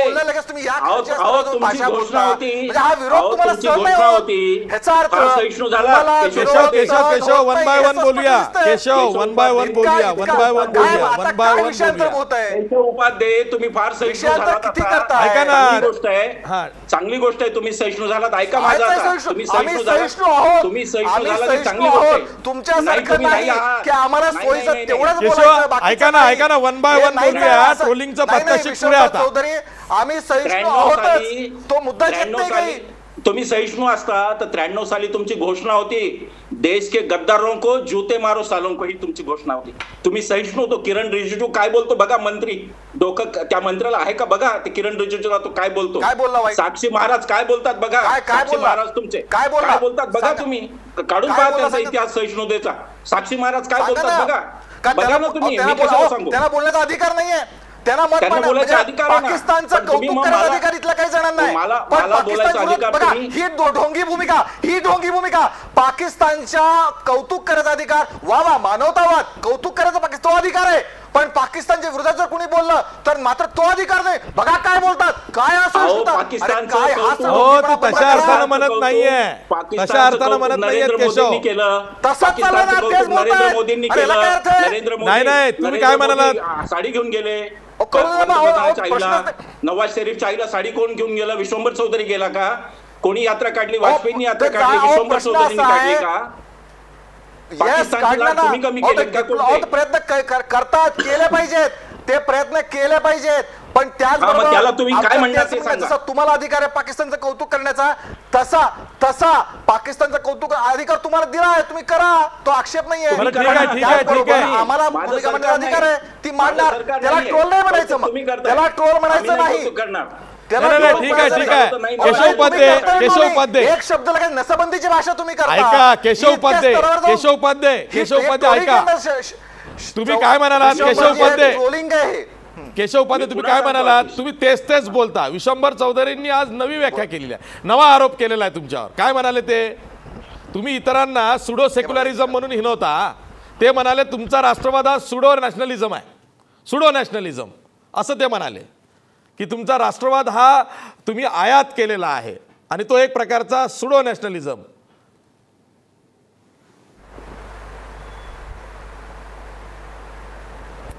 आशिष, हा, बोला. त्यांची लिंक कट झालेली आहे म्हणून मला काही दोन गोष्टी सांगायच्या. बोला बोला. मी असं म्हणालो नाही की कोणाची नसबंदी करावी. हो. ट्रोलिंग मला असं झालं की विश्वंभर चौधरीची सुनता करायला पाहिजे त्याच्याकडे जाऊन. त्याच्यावरती मी असं म्हणालो की तुमच्या बुद्धीची नसबंदी झाली, त्याला मी काही करू शकत नाही. मी त्या ट्रोलला म्हणालेलो आहे, ते मी दुसऱ्या कोणाला म्हणालो नाही. दुसरी गोष्ट, राष्ट्रवादाची सांगताना एक परवा एक कॅप्टन आले होते पुण्यामध्ये, त्यांनी गोष्ट सांगितली. बख्त मियां नावाचा माणूस होता, खानसामा होता, आणि हा चंपारण्यमध्ये जेव्हा गांधीजींना विषप्रयोग करायचा प्रयत्न केला इंग्रजांनी, त्या बख्त मियांनी भोजपुरी भाषेत, तिथं राजेंद्र प्रसाद त्याला कळे ना कसं सांगायचं, कारण इंग्रजांचे सैनिक बसलेले, तर त्यांनी भोजपुरी भाषेत राजेंद्र प्रसादांना सांगितलं आणि गांधीजींचे प्राण वाचले. गांधीजींचा प्राण वाचवणारा बख्त मियां यांच्या दृष्टीने देशद्रोही आहे. यांच्या दृष्टीने शाहरुख खान देशद्रोही आहे बरं का आशिष, ज्याच्या आजोबांनी याच्यामध्ये काम केलंय, सुभाषचंद्र बोसांच्या आझाद हिंद सेनेत काम केलंय, तो यांच्या दृष्टीने काय देशद्रोही आहे. जावेद अख्तर यांच्या काकांनी काश्मीर जो आपला वाचला मध्ये, जो काही पाककपड्यापासून त्यातला जो मोठा भाग वाचला तो यांच्या काकांमुळे वाचला. आणि त्यांचं म्हणणं असं आहे की जावेद अख्तर देशद्रोही, सलमान खान, शाहरुख खान देशद्रोही, आणखी कोण बख्त मियां देशद्रोही, पण गोडसे मात्र राष्ट्रप्रेमी. याला त्यांचं काय उत्तर हे मला कळलं नाही. गोडसे राष्ट्रप्रेमी हे कसं काय हे मला कळलं नाही. आणि मला त्याच्या पुढे मुद्दा न्यायचा आहे. 1931 बाबासाहेब आंबेडकरांची आणि गांधीजींची पहिली भेट झाली 1931. बाबासाहेब गांधीजींना म्हणले की गांधीजी मला मातृभूमी नाही, आय हॅव नो मदरलँड. काय म्हणाल बाबासाहेबांना? गांधीजींनी हा आक्रोश समजून घेतला. तो आक्रोश रोहित वेमुलाचा नाही समजून घेतला गेला, त्याच्या आक्रोशाला विद्रोह समजला गेला, विद्रोहाला देशद्रोह समजलं गेलं. तोच आक्रोश गांधींनी समजून घेतला, त्याच्यातून घटनाकार तयार झाले भारताचे. तेव्हा यांचा जो नजरिया आहे तो माझा मूळ मुद्दा आहे. ते नसबंदी वगैरे ट्रोलचं ठीक आहे, माझा मूळ मुद्दा की तुमचा जो राष्ट्रवाद आहे त्या राष्ट्रवादाला मी आव्हान देतो. तर तुम्ही केशवराव, तुम्ही मला सांगा तुमचा राष्ट्रवाद कसा चांगला आहे आणि कसा तो मुळात भारतीय, मला दाखवा. मी पुन्हा सांगतोय, हा भारतीय राष्ट्रवाद नाही, हा युरोपमधून आलेला 1919व्या शतकातला राष्ट्रवाद आहे, जो हिटलरने तिथे प्रोपगेट केला स्वतःच्या सत्तेसाठी. आणि तो इथे आर्य आणि अनार्य आणि अमुक तमुक सगळ्या विभागण्या करून इथे तो वाढवला गेला. आणि त्याला संस्कृती म्हणजे संस्कृती कोणती हो? एक सगळी संस्कृती का? आता ते मला तिथं वाटतं देवेंद्र पै म्हणले भारत माता, मला वाटतं की भारत माता आहे ना, मलाही भारत माता आहे नाही. कन्हैया तेच तर म्हणतो की भारत माता म्हणल्यावर तुम्हाला सुषणा चांगल्या घरची स्त्रीच का दिसावी हो? तुम्हाला आदिवासी बाई का दिसू नये मोळी घेतलेली डोक्यावरची? तर म्हणजे भारतीय राष्ट्रवाद म्हणजे भारत माता कोणती? आम्ही सांगतो ती. यांनी भारत मातेच्या हातातून हळूच तिरंगा काढून घेतला आणि तिथे भगवा ठेवला. एका कार्यक्रमात मी गेलो होतो यांच्या एका संस्थेच्या, आणि तिथे मला म्हणले भारत माता पूजन करा. तर मी म्हणालो तिच्या हातातला भगवा काढून तिरंगा द्या, मग विश्वंभर चौधरी पूजा करणार भारत मातेची. विश्वंभर चौधरी भगवा हातात घेतलेल्या भारत मातेची पूजा करू शकत नाही, कारण भारत माता खरी ही तिरंगा हातात घेतलेली आणि ती पश्चिम बंगालमधून येते. राष्ट्रवादाची जी प्रतीक आहेत ना, मी म्हणालो राष्ट्रध्वज, मी म्हणालो राष्ट्रगीत आणि राष्ट्रपिता, या तिघांना विरोध करणाऱ्यांना राष्ट्रवादी कोणी म्हणत असेल, मी तर नाही म्हणत. आणि माझ्या दृष्टीने ती मुलगी देशद्रोही आहे का? तर अजिबात नाहीये. ती एक वस्तुस्थिती मांडते, तिचा एक आक्रोश आहे. आपल्याला ठीक आहे हो इथं बसून बोलायला, तिथे काय होतं जवानांचं सगळ्या दोन्ही देशांच्या माहिती आहे, पाकिस्तानच्या जवानांचं काय होतं. ठीक आहे. गुरमेर कोरच्या बचावासाठी माजी सैनिक पुढे आलेले आहेत आणि त्यांनी असं आवाहन केलेलं आहे गुरमेर कौरला की तू काही घाबरू नको, तुझ्यासाठी आम्ही न्यायालयीन लढाई सुद्धा माजी सैनिक लढू. आता बोला केशव उपाध्याय, उत्तर द्या, तुम्हाला द्यायचं आहे. नाही असं आहे की मुळामध्ये मगापासून ते काहीतरी कुठली तरी वाक्य भारतीय जनता पार्टीच्या नावाखाली खपवण्याचा प्रयत्न करतायत. आणि माझा आक्षेप याच गोष्टीला आहे. त्यांनी शाहरुख खानचा उल्लेख केला. भारतीय जनता पार्टीने कधीही शाहरुख खानला विरोध, म्हणजे अशा पद्धतीने जे काय देशद्रोही वगैरे असं कधी म्हणण्याचा प्रश्न आला नाही. राष्ट्रपिता महात्मा गांधी यांना मी मानतोच. हे आता वेगळं सर्टिफिकेट विश्वंभर चौधरीकडून घ्यायची आम्हाला आवश्यकता वाटत नाही. त्या म्हणजे संघसुद्धा मानतो, प्रातस्मरण येत आहे, त्यामुळे त्याचं सर्टिफिकेट वेगळं विश्वंभर चौधरीकडून आम्हाला घ्यायची आवश्यकता वाटत नाही. आणि घटना तर आम्ही मानतोच. यांची अडचण अशी आहे की या 3 मुद्द्याच्या पलीकडे विश्वंभर चौधरींकडे कायम मांडण्यासारखं काहीच नसतं. आणि त्यामुळे कुठलीही चर्चा आली की बघा हे गोडसे, दाभोळकर यांचे मारेकरी, ह्याच्या पलीकडे विश्वंभर चौधरी कधीच काही भूमिका मांडत नाही. नाही त्यांनी मांडली ना, केशव उपाध्याय त्यांनी मांडली भूमिका. ते म्हणाले तुमचा राष्ट्रवाद हा आयात केलेला राष्ट्रवाद आहे, तुमचा राष्ट्रवाद हा आयात केलेला राष्ट्रवाद आहे, तो सुडो राष्ट्रवाद आहे, म्हणजे तोंड देखला राष्ट्रवाद आहे तुमच्या सोयीचा. दाभोळकरांचं मुळात असं आहे की दाभोळकरांचा ज्यांनी हत्या केली त्या निश्चित आम्ही करतो. त्याची चौकशी किंवा गतिमान झाली असेल, आमची सरकारला ते प्रयत्न करतंय. त्याच्यावर नाही या विचारावर जोडण्याचं कारण काय? प्रश्न मुद्दा तोच आहे की एक ठराविक मुद्द्यांच्या नावाखाली या विशिष्ट विचारसरणीला झोडपण्याचं, त्या विचारसरणी असू शकते. म्हणजे माझं असं म्हणणं नाही की विशंबर चौधरींनी ती विचारसरणी स्वीकारावी, हिंदुत्वात स्वीकारावा, की जो काय आमचा राष्ट्रवाद आहे जो भले त्यांच्या भूमिकेतनं काय आयात केलेला आहे पण तो विचारच आहे हे मान्य करण्याची विशंबर चौधरी सारख्यांची विशंबर चौधरीचं एकट्यापुरतं नाही, ही वृत्ती नाही आणि हीच असहिष्णू वृत्ती आहे. हे खरे ट्रोल आहेत म्हणजे जे आमच्यावर सातत्याने हल्ला करतात. आमचा जो राष्ट्रवाद आहे तो आम्ही जनतेकडे घेऊन जातोय, ती जनता आम्हाला स्वीकारेल की नाही जनता ठरवेल, या देशातली जनता ठरवेल, ती ठरवतील लोक आम्ही बरोबर आहेत की नाही आणि त्या पद्धतीने आम्ही पुढे वाढू की नाही या देशातली जनता ठरवेल. त्यामुळे विशंबर चौधरींसारखे ट्रोल आहेत त्यांनी जरूर या पद्धतीचा विरोध करत राहावा. आम्ही त्यांच्या विरोधाला सन्मान करतो, ही आमचा राष्ट्रवाद आहे, विरोधी विचारांचा सन्मान हा आमचा राष्ट्रवाद आहे आणि म्हणून विशंबर चौधरींनी खुलेपणे टीका करावी भारतीय जनता पार्टीवर. स्वागत आहे त्याचं, तो आमचा राष्ट्रवाद आहे, मात्र हा विचारच नाहीये हिंदुत्ववादी. ठीक आहे. खरे ट्रोल कोण, खोटे ट्रोल कोण, आय एम ट्रोल की आता पुढे आणखी नवीन आय एम नॉट ट्रोल असं काही येणार आहे? नाही. खरे ट्रोल, खोटे troll, I am troll, I am not troll, काय ट्रोल, असं बरंच काही ट्रोल आहे. त्यामुळे या ट्रोलची चर्चा आपण पुन्हा करणार आहोत पण ब्रेक नंतर. ब्रेकवर जाता जाता आपला प्रश्न बघा. गुरमेहर कौरच्या ट्विटवरून सोशल मीडियामध्ये राष्ट्रवादाची चर्चा पेटली आहे का? 74% लोक म्हणतायत होय, सोशल मीडियामध्ये राष्ट्रवादाची चर्चा पेटली आहे. आपल्या स्टुडिओत सुद्धा चर्चा पेटणार आहे कारण इथे सुद्धा चर्चा करायला लोक बसलेली आहेत, त्यांच्याकडेही मी जाणार आहेत पण ब्रेक नंतर.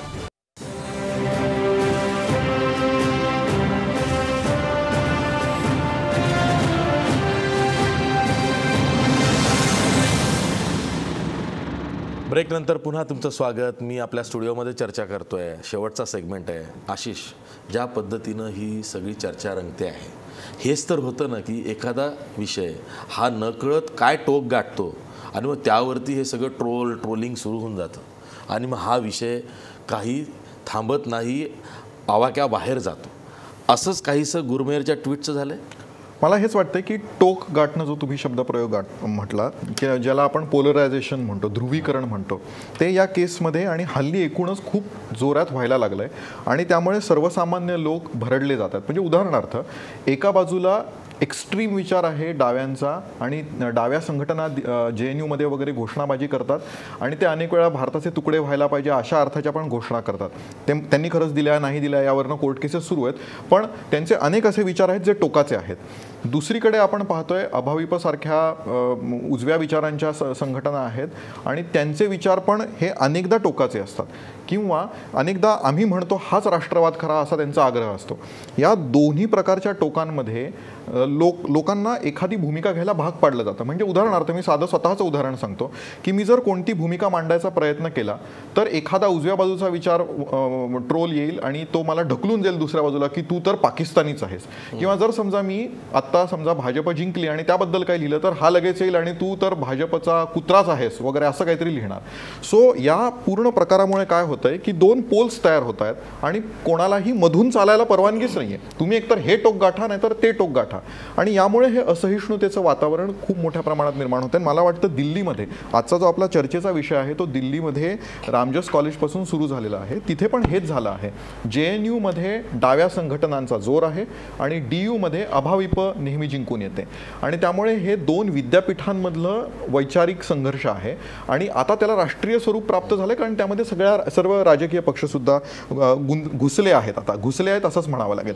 मुद्दा एवढाच आहे की या पूर्ण प्रकारामुळे समाजातली जी समाजामध्ये मला असं वाटतं की पोलरायझेशन होतंय, ध्रुवीकरण होतंय आणि हे आपल्यासाठी फार घातक आहे.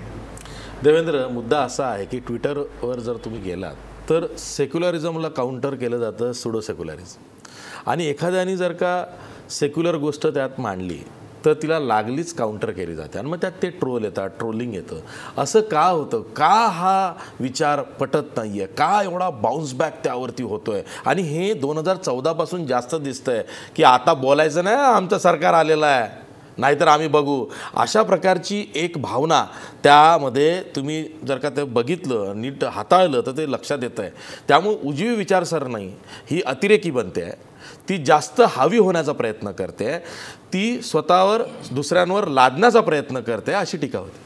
मला वाटतं उजवी विचारसरणी जी आहे त्याला एक ट्विटर येण्यापूर्वी संधीच नव्हती. समजा आपण असं ओव्हरऑल खरंच ऑनेस्टली बघायला गेलो, सगळे न्यूज चॅनल्स जे होते ते इधर काँग्रेस डॉमिनेटेड होते किंवा जे एडिटर्स होते ते लेफ्ट डॉमिनेटेड होते. Social media was a relief, तिकडे यांचं आउटलेट निघालं आणि तिकडनं हे सगळं सुरू झालं. सेक्युलरवादींना म्हणजे काँग्रेस धार्जिने का म्हणतात? उदाहरण एखादी व्यक्ती जर का सेक्युलर विचार मानत असेल तर ती काँग्रेस धार्जिनी कशी? नाही, एक उदाहरण विषय सांगतो. नाही, हा मुद्दा महत्वाचा आहे देवेंद्र. एखादा पत्रकार हा सेक्युलर विचारांचा असेल तर तो लागलीच काँग्रेस धार्जिना? आशिष, मी असं म्हणतच नाहीये. आशिष, मी प्लेनली धाबा आता एका ट्रोलशी मला म्हणजे उदाहरण म्हणजे 2010 साली CRPF जवानांना दांतेवाडामध्ये मारलं, 76 CRPF जवान ठार झाले. तेव्हा आयसानी JNU मध्ये घोषणा दिली, इंडिया मुर्दाबाद, माओवाद जिंदाबाद. त्यावेळेला बातमी आली का? नाही आली. आज सोशल मीडियामध्ये लोक लाईव्ह फोटो काढतात, ट्विट करतात आणि त्याच्यामुळे या चर्चा होतीये आणि चर्चा होणं चांगलं आहे डेमोक्रेसीसाठी. हे विश्वंभरजीही अग्री करतील आणि सगळ्यांनी अग्री करायला हवं. आता मुळात प्रश्न कुठे आहे? एक, तिला कोणी अँटी नॅशनल बोलवत नाहीये, तिच्या मतांचा विरोध होतोय. दुसरी गोष्ट, तिला ट्रोल करणं, धमकी देणं आणि तिच्या मतांशी ओपोज करणं, ते दोन वेगळे विषय आहेत आणि आपण इकडे मिक्स करतोय. तिला कोणी थ्रेट नाही दिलं पाहिजे आणि ह्याच्यावरती मला वाटतं आपण सगळे सहमत आहोत. दुसरं, राहिली गोष्ट तिच्या व्ह्यूजशी असहमत होणं, हा माझा अधिकार आहे. इंडिया इज अ डेमोक्रेसी, मी असहमत होईन. तिसरं, विश्वंभरजींना सांगेन, नॅशनलिझम आणि पेट्रिओटिझममध्ये पण फरक आहे. कोणीही नॅशनलिझमचा मुद्दा इकडे नाही काढत आहे. भारत के तुकडे होंगे आणि इंडिया पाकिस्तान हे स्टेट्सबद्दल बोलणं सुरू आहे, नेशनबद्दल कोणीच बोलत नाही आहे. म्हणून आपण उगीच मुद्दामून नॅशनल अँटी नॅशनल डिवाइड करून परत पोलरायझेशन करतोय. ठीक आहे, धनंजय बोला. या चर्चेत बराच वेळ दोन ज्येष्ठ चर्चाकारांमध्ये वेळ गेला आणि आम्हाला खूप कमी वेळ मिळाला. मी थोडक्यात काही मुद्दे जे उपस्थित झालेत त्यांना हाताळील. एक इथं उल्लेख झाला की भारत के तुकडे होंगे हजार अशा घोषणा दिल्या गेल्यात. 1 वर्ष झालं यांचं सरकार आहे, अशा प्रकारचा कुठलाही पुरावा अजून हे कोर्टापुढे प्रोड्यूस करू शकलेले नाहीत. जर तसा पुरावा जर तसा पुरावा समोर आला तर आपण त्याचा निषेध करूया. ओके, पण अजून तसा पुरावा समोर आलेला नाहीये आणि हे जाहीर करत सुटलेत की अशी घोषणा दिल्या गेल्या. दुसरी गोष्ट, किरण रिजिजूंनी ऐकली, सगळ्यांनी टीव्हीवरती ऐकली, सगळ्यांनी टीव्हीवरती ऐकली, भारत के तुकडे होंगे आशिषजी तुम्ही नाही ऐकली टीव्हीवरती. ती कोणी दिली गेली हा वाद, पण कोणी दिल्या गेला हा वाद. पण दिली गेली, कोणी दिली गेली आपण बघू, पण दिली गेली ह्याच्यावर प्रश्न करतोय. ऐका ना, पण कोणी दिली हे महत्वाचं आहे ना. अहो, पण तुम्ही JNUच्या भरपूरशा कॅम्पस युट्यूब ओपन करून बघा, किती सगळ्या क्लासरूम्स मध्ये पोलिसांना सुद्धा पुरावे सापडले नाही कन्हैया कुमारच्या विरोधात, त्यांनी घोषणा दिल्या. मी कन्हैयाचं नाव बोलतोय, नाही मी कन्हैयाचं नाव घेतलं नाहीये, मी कन्हैयाचं नाव घेतलं नाहीये, मी कन्हैयाचं नाव घेतलं नाहीये कन्हैयाच्या विरोधात. मी सांगतोय 2010 मध्ये हेच तर ट्रोल करतात, हेच तर ट्रोल करतात. आम्ही कन्हैयाचं नाव नाही घेतलं, पण आम्ही बोललो. ह्याला ट्रोल म्हणत नाही, म्हणजे तुम्ही फॅक्ट्स म्हणतात तेव्हा ते ट्रोल नाही. बरं ठीक आहे, धनंजयला बोलू द्या. देवेंद्र, पण मी काही तुमच्या विरोधात बोललो की ते ट्रोल होऊन जातं. हे असहिष्णुता आहे, हे इंटॉलरन्स आहे. नाही, मग बरं प्रश्नच नाही विषय. ते धनंजय हे कन्हैयाच्या अनुषंगाने बोलतात, बरोबर? अशा घोषणा दिल्या गेल्या. देवेंद्र, धनंजय हे कन्हैया कुमारच्या अनुषंगाने बोलतायत म्हणून कन्हैयाचा विषय आला. कन्हैयाचं दुसरं नावच नाही घेतलं. कुठल्याही पुरावा, असा कुठलाच पुरावा कन्हैयाच्या विरोधात प्रोड्यूस आलेला नाही. कन्हैया असो किंवा दुसरे कुणी असो, असा उमर पुरावा खाली आलेला नाही. दुसरी गोष्ट, किरण रिजिजूंना या मुलीच्या मेंदूत कुणीतरी बिघाड केलाय हे दिसलं, पण ISIच्या एजंट म्हणून त्यांचे जे लोक काम करतायत, जे BJPचे मेंबर होते, भाजयुमोचा तो पदाधिकारी आहे, विश्व हिंदू परिषदेचे लोक सापडलेत, त्यांच्या मेंदूत काय बिघाड झालाय याच्यावरून त्यांना ट्विट करावं वाटलं नाही. म्हणजे यांना राष्ट्रवाद पाकिस्तानचा खूप राग आहे ना. मग पाकिस्तानचे एजंट म्हणून जे काम करतायत त्यांच्याविषयी तुम्हाला मत व्यक्त करावं वाटलं नाही. केशवजींनी व्यक्त केलं नाही, यांनी व्यक्त केलं नाही. आणि किरण रिजिजू जे गृहराज्यमंत्री आहेत, अंतर्गत सुरक्षा त्यांच्याकडे आहे, त्यांना ह्याच्यावर मत व्यक्त करावं वाटलं नाही. ठीक आहे, केशव उपाध्याय सरकारच्या प्रतिनिधी म्हणून, सत्ताधारी पक्षाच्या प्रतिनिधी म्हणून काय म्हणाल? एक मुद्दा अजून राहिलेला आहे. हा बोला. हे लोक स्क्रीनवर हे कबूल करतात की नाही नाही आम्ही डेमोक्रेटिक आहोत, आम्ही अशा लोकांना समर्थन देत नाही.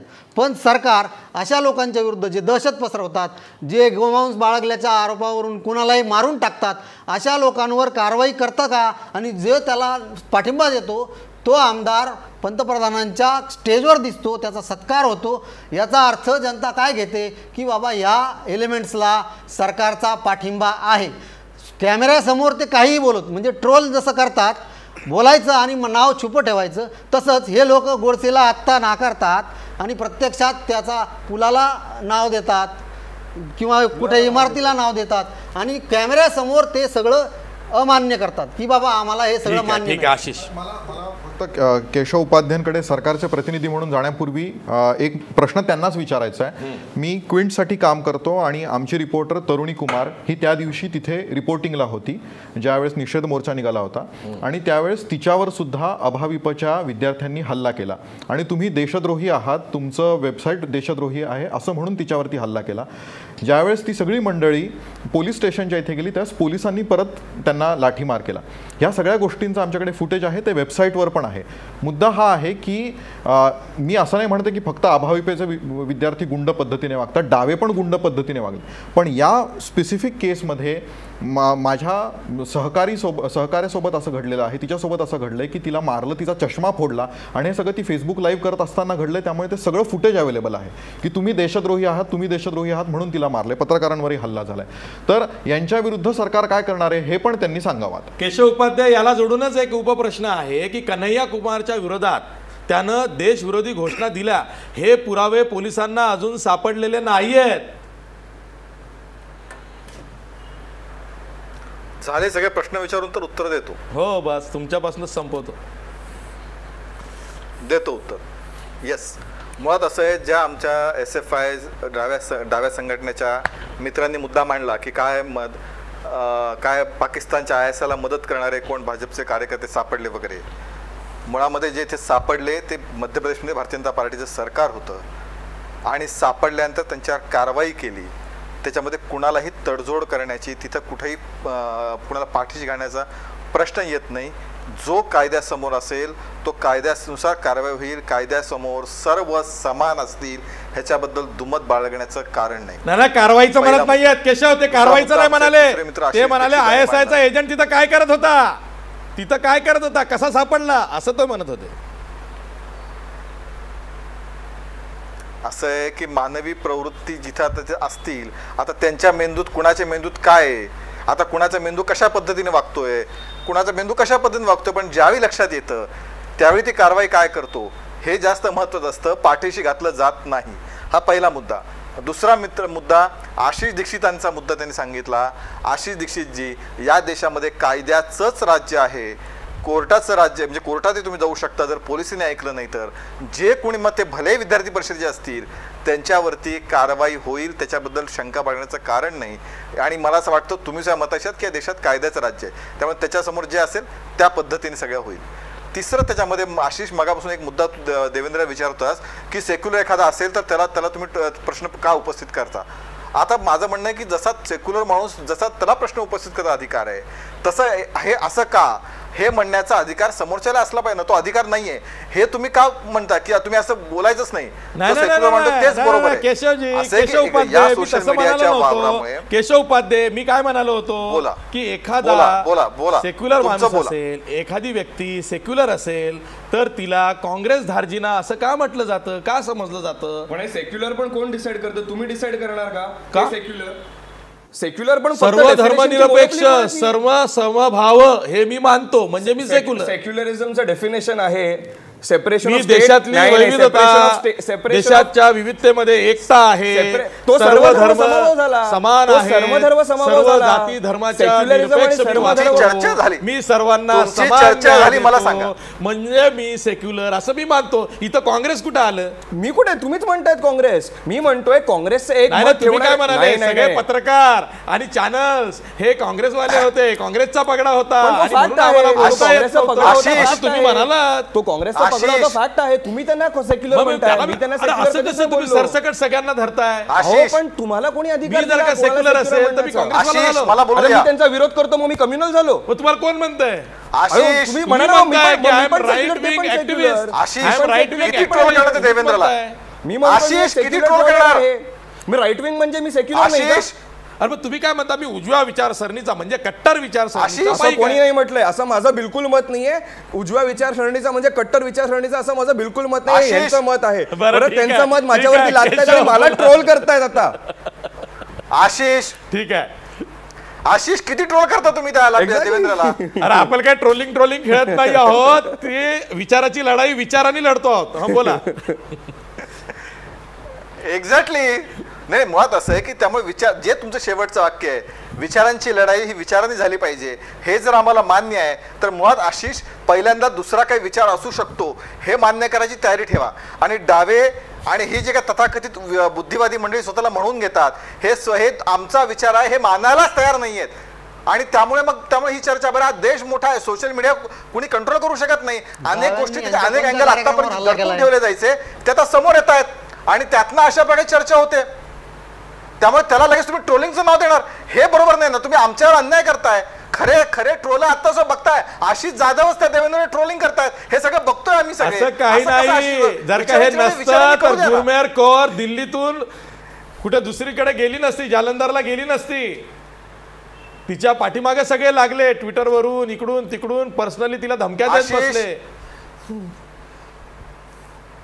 आशिष ज्यावेळी तुम्ही सोशल मीडियावरती येता, काही मतं व्यक्त करता आणि ही मतं सोशल मीडियाचं नावच सोशल आहे आशिष, तिथे नाही आता हे माझं मत आहे माझ्याबद्दल कोणी काही बोलता कामा नये, बंद दरवाजा, असं सोशल मीडियावर होऊ शकतं का? नाही, सर्वांना समान अधिकार आहे. सोशल मीडियावरती बलात्कारांच्या धमक्यांना आहे, विरोधाला नाही.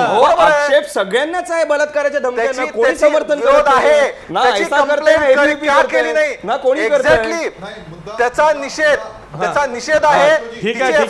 एबीपी ने नोंदवली तिच्याबद्दल, तिची तक्रार एबीपी नोंदवली आहे. ठीक आहे.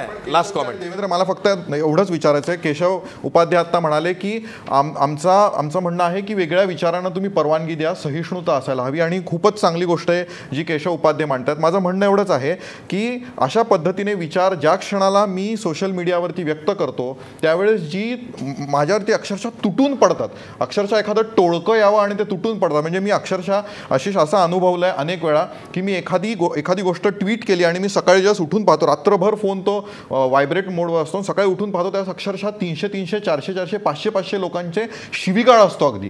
आणि मुद्दा हा आहे की हे करणारी जी मंडळी आहेत त्यांना अप्रत्यक्षपणे प्रोत्साहन हे पंतप्रधान मोदी देतात असं मला वाटतं. कारण की त्यातल्या अनेक जणांना पंतप्रधान मोदी फॉलो करतात. साधी गोष्ट आहे, नरेंद्र मोदींचं पर्सनल अकाउंट पाहायचं, ते कोणाकोणाला फॉलो करतात त्या सगळ्या जणांचे अकाउंट्स पाहायचे आणि त्या मंडळींनी काय काय लिहिलंय ते सगळं पाहायचं. हे अगदी सोपं आहे. आपण कोणी आत्ता आपल्या मोबाईल फोनवर सुद्धा करू शकतं. त्याच्यावरती मध्यंतरी रघु कर्नाडने खूप चांगली स्टोरी पण केली होती की मोदींच्या टाइमलाईनवर नेमकं दिसतं तरी काय, मोदी एवढ्या भयंकर लोकांना फॉलो करतात. तर माझं म्हणणं हे आहे की मोदी ज्या लोकांना फॉलो करतात ती माणसं अजिबात सहिष्णू नाही आहेत, ती शिवीगाळ करणारी माणसं आहेत. आणि अशा लोकांना फॉलो जर मोदी करणार असतील तर मग केशव उपाध्यायांच्या म्हणण्याला अर्थ काय उरतो? ठीक आहे. कोणी लिहिणार आहे का पुस्तक I am not troll? Keshav, असं आहे की मुळामध्ये कुणी कुणाला फॉलो करतं म्हणजे आशिष दीक्षित सोशल मीडियातले प्रचंड मोठे एक्सपर्ट आहेत, किंबहुना गेले अनेक वर्ष अतिशय ऍक्टिव्हली आहेत. आणि केवळ या एका निकषाखाली जर ते भारतीय जनता पार्टीवरती टीका करत असतील तर मी काय त्याला उत्तर देऊ शकत नाही. खूप मोठी गोष्ट आहे. पंतप्रधानांचं ट्विटर अकाउंट चेक केलं पाहिजे, त्यात हे दिसतंय असं तो म्हणतोय. एक माझं पूर्ण होऊ द्या ना. मुळात असं आहे की या देशामध्ये ज्या पद्धतीने ट्विटिंग होत असतं, ज्या पद्धतीने ट्विट येत असतात, ज्या पद्धतीने फेसबुकवर पोस्ट येत असतात, ज्या पद्धतीने अनेक गोष्टी व्हॉट्सअपवर व्हायरल होत असतात, मुळामध्ये हा ग्रह काढून टाका की हे सगळेच्या सगळे जणू काय भारतीय जनता पार्टीचे कार्यकर्ते आहेत आणि सगळेच्या सगळे या पद्धतीचं करतात.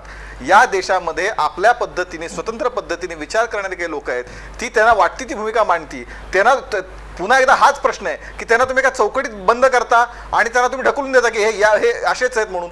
हा जो आहे म्हणजे आपणच असहिष्णुता दाखवत त्यांचे दरवाजे बंद करतो आहोत. हीच तर अडचण आहे ना सगळी आशिष.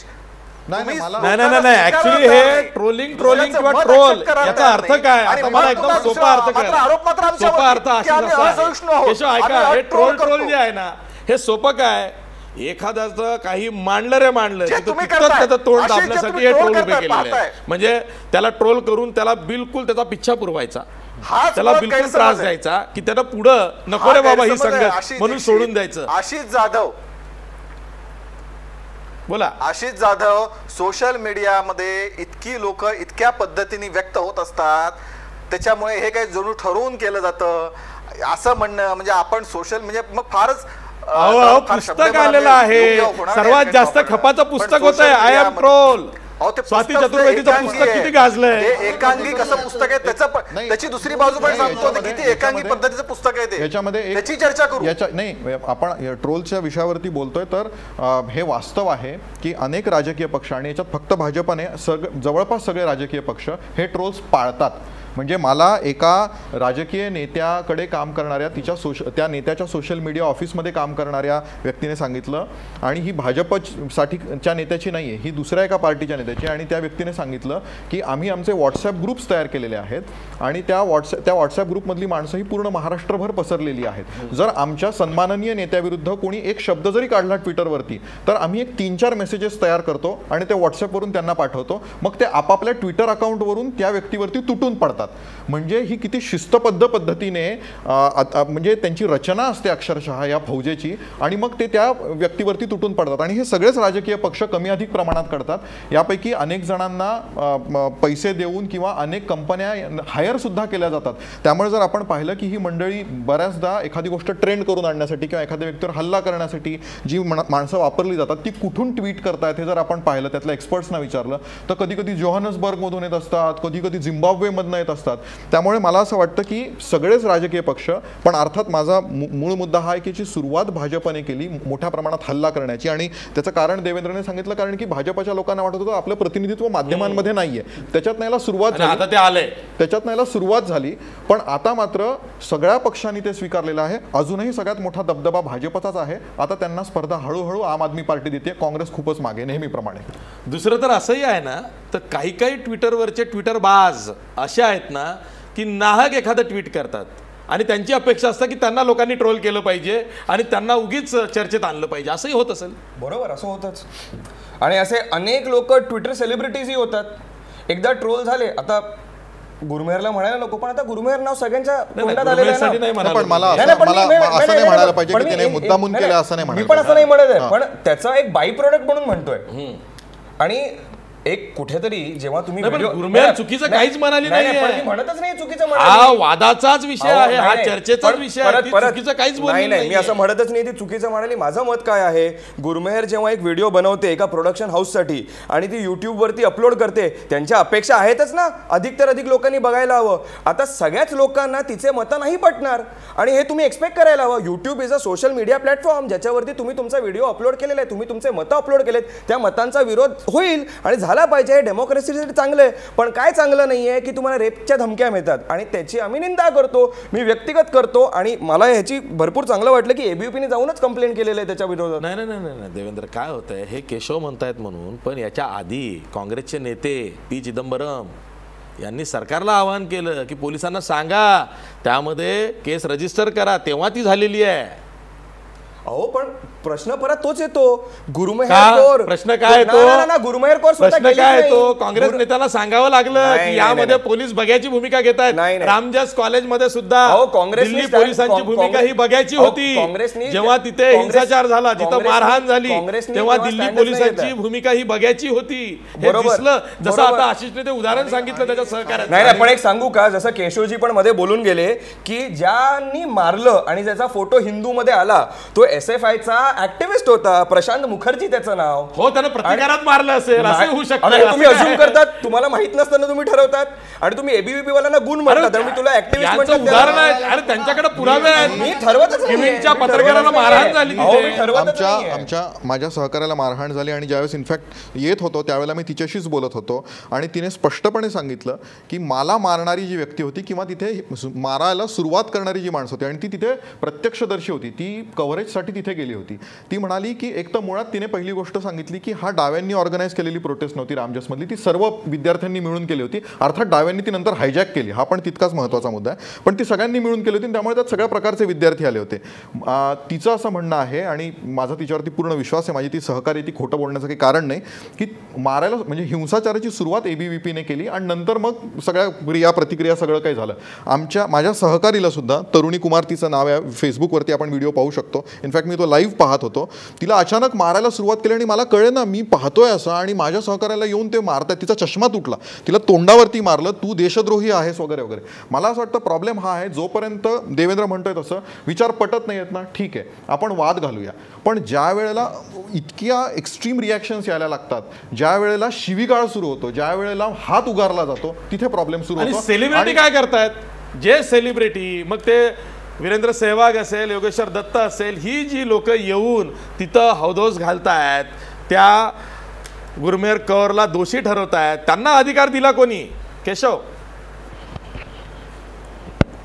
आशिष, मुळामध्ये पुन्हा बघा, पुन्हा तुम्ही किती बायसली बघा, म्हणजे आता तिनं बोलले तर तिला तो अधिकार आहे, पण तिला अधिकार म्हणजे ती स्वतःची व्यथा मांडते, ती दुसऱ्यांवर आरोप नाही करत आहे, ती स्वतःविषयी बोलते. बरोबर आहे, बरोबर आहे, बरोबर आहे, पण ती ज्याही ती स्वतःविषयी सोशल मीडियाच्या प्लॅटफॉर्मवर बोलते, तिची इच्छा आहे ते अनेक लोकांपर्यंत जावं यासाठीच ती बोलते.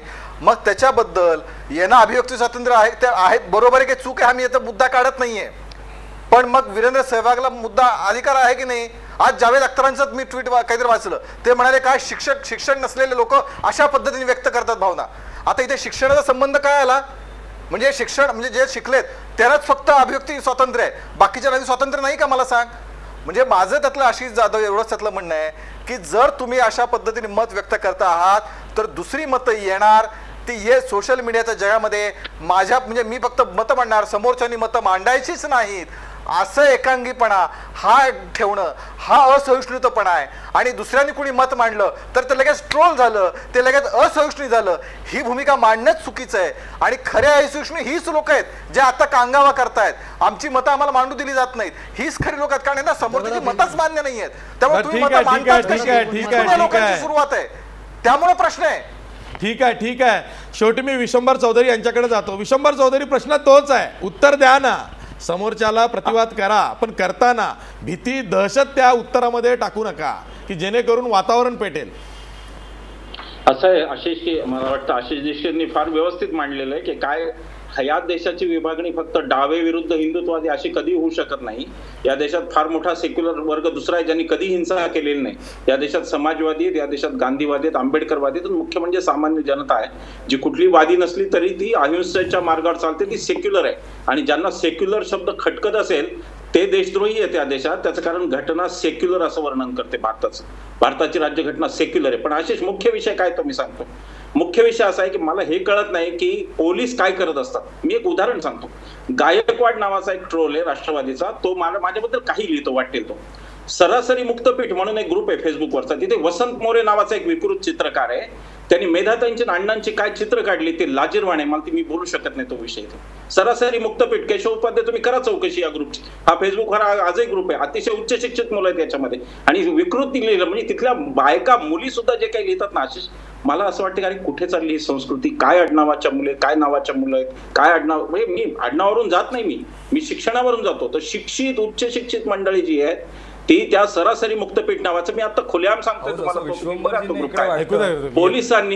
पोलीस काय करतात हा माझा प्रश्न आहे. सायबर क्राईमची आपल्याकडे ब्रांच आहे, ही सायबर क्राईमची ब्रांच काय करते हा मला नेहमी प्रश्न पडतो. की सायबर क्राईम ब्रांचनी फेसबुक आणि ट्विटरवरती नीट राहू नये का, त्यांना बघू नये का त्यांनी की काय चाललंय कोणाबद्दल, याच्या तक्रारी का द्याव्या लागाव्यात. माझ्यासारख्या माणसाला तक्रार मी आता देणार आहे, मी आता हे ठरवलंय की जेवढे ट्रोलिंग करतात त्यांना मी तक्रारी देणार, कारण अन्यथा हे थांबणार नाही. मी सगळ्यांच्या आतापर्यंत जे ट्रोलिंग मी पाहिलं त्या सगळ्यांच्या मी तक्रारी करणार आहे. पण तक्रार काय करावी लागावी, तुम्हाला आमचे फेसबुक अकाउंट तुम्ही निदान मॉनिटर केले पाहिजेत. मला असं वाटतं पोलिसांनी ज्या की ज्यांना खरं धोका होऊ शकतो लोकांकडून हे तुम्ही मॉनिटर केलं पाहिजे.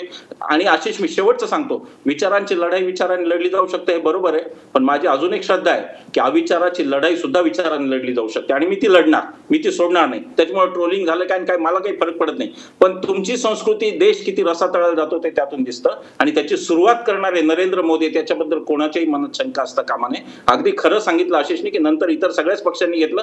आज अनेक राष्ट्रवादीचे सुद्धा ट्रोल आहेत ज्यांचा त्रास होतो, पण मला महाराष्ट्रात असं वाटतं की शिवसेना, काँग्रेस, मनसे यांच्या ट्रोलचा मला कधी त्रास झाला नाही. या दोन पक्षांच्या ट्रोलचा त्रास झालेला आहे मला. अजून ती संस्कृती माहित नाही आहे, ती ट्रोल माहित झाल्यावर ते सुद्धा यात उडी घेतील. त्यांना उगीच सर्टिफिकेट द्यायची गरज नाही, तेही तसेच आहे. शेवटी देवेंद्र, तुला काही म्हणायचं आहे का? तू अडचणी होतं की आता विश्वंभरजी स्वतः म्हटलं की मला ह्यांचं पटलं नाही, पोलीस कंप्लेंट करणार आहे. लोक तेच करतायत ना. आम्ही पण ज्या गुरुमेहरच्या विचारांवरती प्रश्नचिन्ह केलं ना, तुम्हाला एका विषयाबद्दल भरपूर वाटलं आणि त्याबद्दल आत्ता तुम्ही बोललात, आम्हालाही एका विषयाबद्दल भरपूर वाटलं म्हणून आम्ही त्याबद्दल बोललो. मग आमच्यात तुमच्यात फरक काय? नम्रपणे बोलले. अहो, आम्ही पण नम्रपणे बोललो, दहशत घालून नाही. मी दहशत नाही घातली आहे. आणि तुम्ही ट्रोल अहो तेच मी म्हणतोय, आपण सगळं विषय कन्फ्युज करतोय. ट्रोल वेगळे आणि विनम्रपणेही त्या विषयाला काउंटर करणारे लोक वेगळे. मी विनम्रपणे केलंय, पण मलाही विश्वंभरजी ट्रोल म्हणणारे असतात, कारण मी तिचा विरोध केला.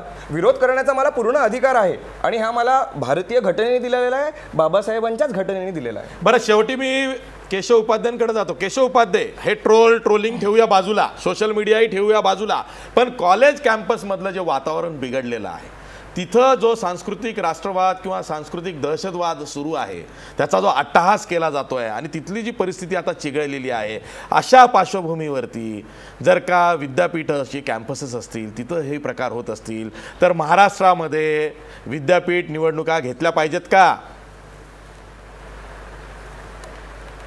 100% विद्यापीठ निवडणुका घेतल्या पाहिजेत, त्याबद्दल दुमत असण्याचं कारण नाही. आणि सरकारने तो कायदाही केला आहे आणि त्या मला शेवटी असं आहे की विद्यार्थी चळवळीतनं नेतृत्व घडत असतं, त्यामुळे अशा प्रकारच्या कॅम्पसवर निवडणुका झाल्या पाहिजेत, त्यातनंच पुढचं नेतृत्व घडतं. दुसरं त्यातला मगाचा मुद्दा, पुन्हा एकदा तुम्ही गैरसमज पसरवत आहे. मुळामध्ये या घटनेमध्ये विद्यार्थी परिषद सुरुवातीपासून कुठंही ॲक्टिव्ह नव्हती. ज्यावेळी त्या कॉलेजच्या निवडून आलेल्या लोकप्रतिनिधीचा विरोध डावलून कॉलेजची परवानगी नाकारल्यानंतरही तो कार्यक्रम करण्याचा प्रयत्न झाला, त्यावेळी विद्यार्थी परिषदेने कॉलेजच्या बाहेर आंदोलन केलं, कॉलेजमध्ये सुद्धा, आणि त्याने विनंती केली असं चाललंय, त्याच्यानंतरनं आंदोलन विद्यार्थी परिषदेने केलं. त्यामुळे पहिल्यांदा घटनाक्रम लक्षात घ्या, जणू काही विद्यार्थी परिषद जाऊन तिथे गेली आहे, तिथं आंदोलन केलं, उधळून लावलं, असं काही झालं नाही. त्या कॉलेजच्या लोकनियुक्त लोकप्रतिनिधीचा विरोध डावलून काही गटांनी हा करण्याचा प्रयत्न केला. ह्या मुद्द्या ठिकाणी महत्वाचा आहे. आपण अर्धवट गोष्टी लपवतो. केशव, मुळात जेएनयू मध्ये कोणी लक्ष घातलं? जेएनयूच्या कॅम्पस मध्ये एबीव्हीपी कशी गेली? जेएनयूच्या कॅम्पस मध्ये मग कन्हैयाकुमारचं प्रकरण कसं पुढे आलं? का जाऊ नये? उमर खालीचं प्रकरण कसं पुढे आलं? का जाऊ नये? जेएनयू मध्ये विद्यार्थ्यांची ताकद नाहीये? किती ताकद किती होती? अरे सोशल मीडियात एक माणूस सुद्धा पुरतो. सोशल मीडियात एक माणूस सुद्धा पुरतो. आता पुरुष हे असं झालंय की आमच्या टेरिटरीमध्ये तुम्ही बोलायचं नाही, तुमच्या टेरिटरीमध्ये आम्ही बोलणार नाही. येत चाललंय सगळं. टेरिटरीचा विषयच नाहीये. टेरिटरीचा विषयच नाही. मी तुम्हाला तेच सांगतोय. नाही मुळात एबीव्हीपीचा काही दोषच सोशल मीडियामुळे हिंसाचार झाला रामदास कॉलेजमध्ये. कुठे? रामदास कॉलेजमध्ये. अहो प्रश्नच नाही. आंदोलन केल्यानंतर ते आले जेएनयूचे मुलं तिथे. असं काय करताय? त्यातनं ती मारामारी झाली. आक्रमक झाली नाही, तिथं मारहाण केली नाही, आली पाहिजे ना. अहो आता ज्यावेळी जेएनयूचे गुंड मारहाण करायला आले असतील आणि त्यातनं असेल, ज्यातनं समजा असं कोणी घडलं उद्या, तर त्याला शिक्षक विद्यार्थी कोणी असेल त्याच्यामध्ये, तर ठीक आहे. सोशल मीडियावर सुद्धा जो ट्रोल ऑफेन्सिव्ह असेल, जो ट्रोल कायदा हातात घेतो असं वाटत असेल, तिथं सुद्धा सायबर लॉ लागला पाहिजे. सायबर क्राईमच्या अंतर्गत त्या गोष्टी आल्या पाहिजे. यावरती आपण एक वेगळी चर्चा करणार आहोत, लवकरच करणार आहोत. त्यामध्ये हे बाकीचे जे मुद्दे आहेत ना, टेक्निकल असतील, लिगल असतील, हे सुद्धा आपण डिस्कस करणार आहोत. आज आपण इथंच थांबतो आहोत, पण पुन्हा आशिषला काही बोलायचं आहे. सांगायचं आहे की जर तुम्हाला कोणी ट्रोल करत असेल तर त्याच्यावरती एक रामबाण उपाय आहे आणि तो म्हणजे मुंबई पोलिसांना टॅग करायचं. ते घाबरून पळून जातात. मला वाटलं ब्लॉक करायचं. नाही कसं आहे, ब्लॉक करणं हा सगळ्यात सोपा मार्ग आहे, पण ब्लॉक करण्यापेक्षाही जर आपण मुंबई पोलिसांना टॅग केला आणि म्हटलं मुंबई पोलीस यांच्यावरती कारवाई करा, तो माणूस घाबरून पळून जातो. त्यामुळे हा सगळ्यात चांगला मार्ग आहे. कोणत्याही पक्षाचा ट्रोल का असे ना, जर तुमचा कोणी अपमान करत असेल, तुम्हाला धमकी देत असेल तर पोलीस तक्रार करा, पण जर कोणी अपमान वगैरे करत असेल तर त्याला सरळ मुंबई पोलिसांना टॅग करा. ठीक आहे, मी ही चर्चा इथंच थांबवतोय. जाता जाता आपला प्रश्न बघा. गुरमेहर कौरच्या ट्विटवरून सोशल मीडियामध्ये राष्ट्रवादाची चर्चा पेटली आहे का? खरं तर देशातच पेटली आहे. 75% लोक म्हणतायत होय, गुरमेहर कौरच्या ट्विटरवरून किंवा ट्विटवरून सोशल मीडियामध्ये राष्ट्रवादाची चर्चा पेटली आहे. आज आपण इथंच थांबूया. पहा फक्त महाराष्ट्र.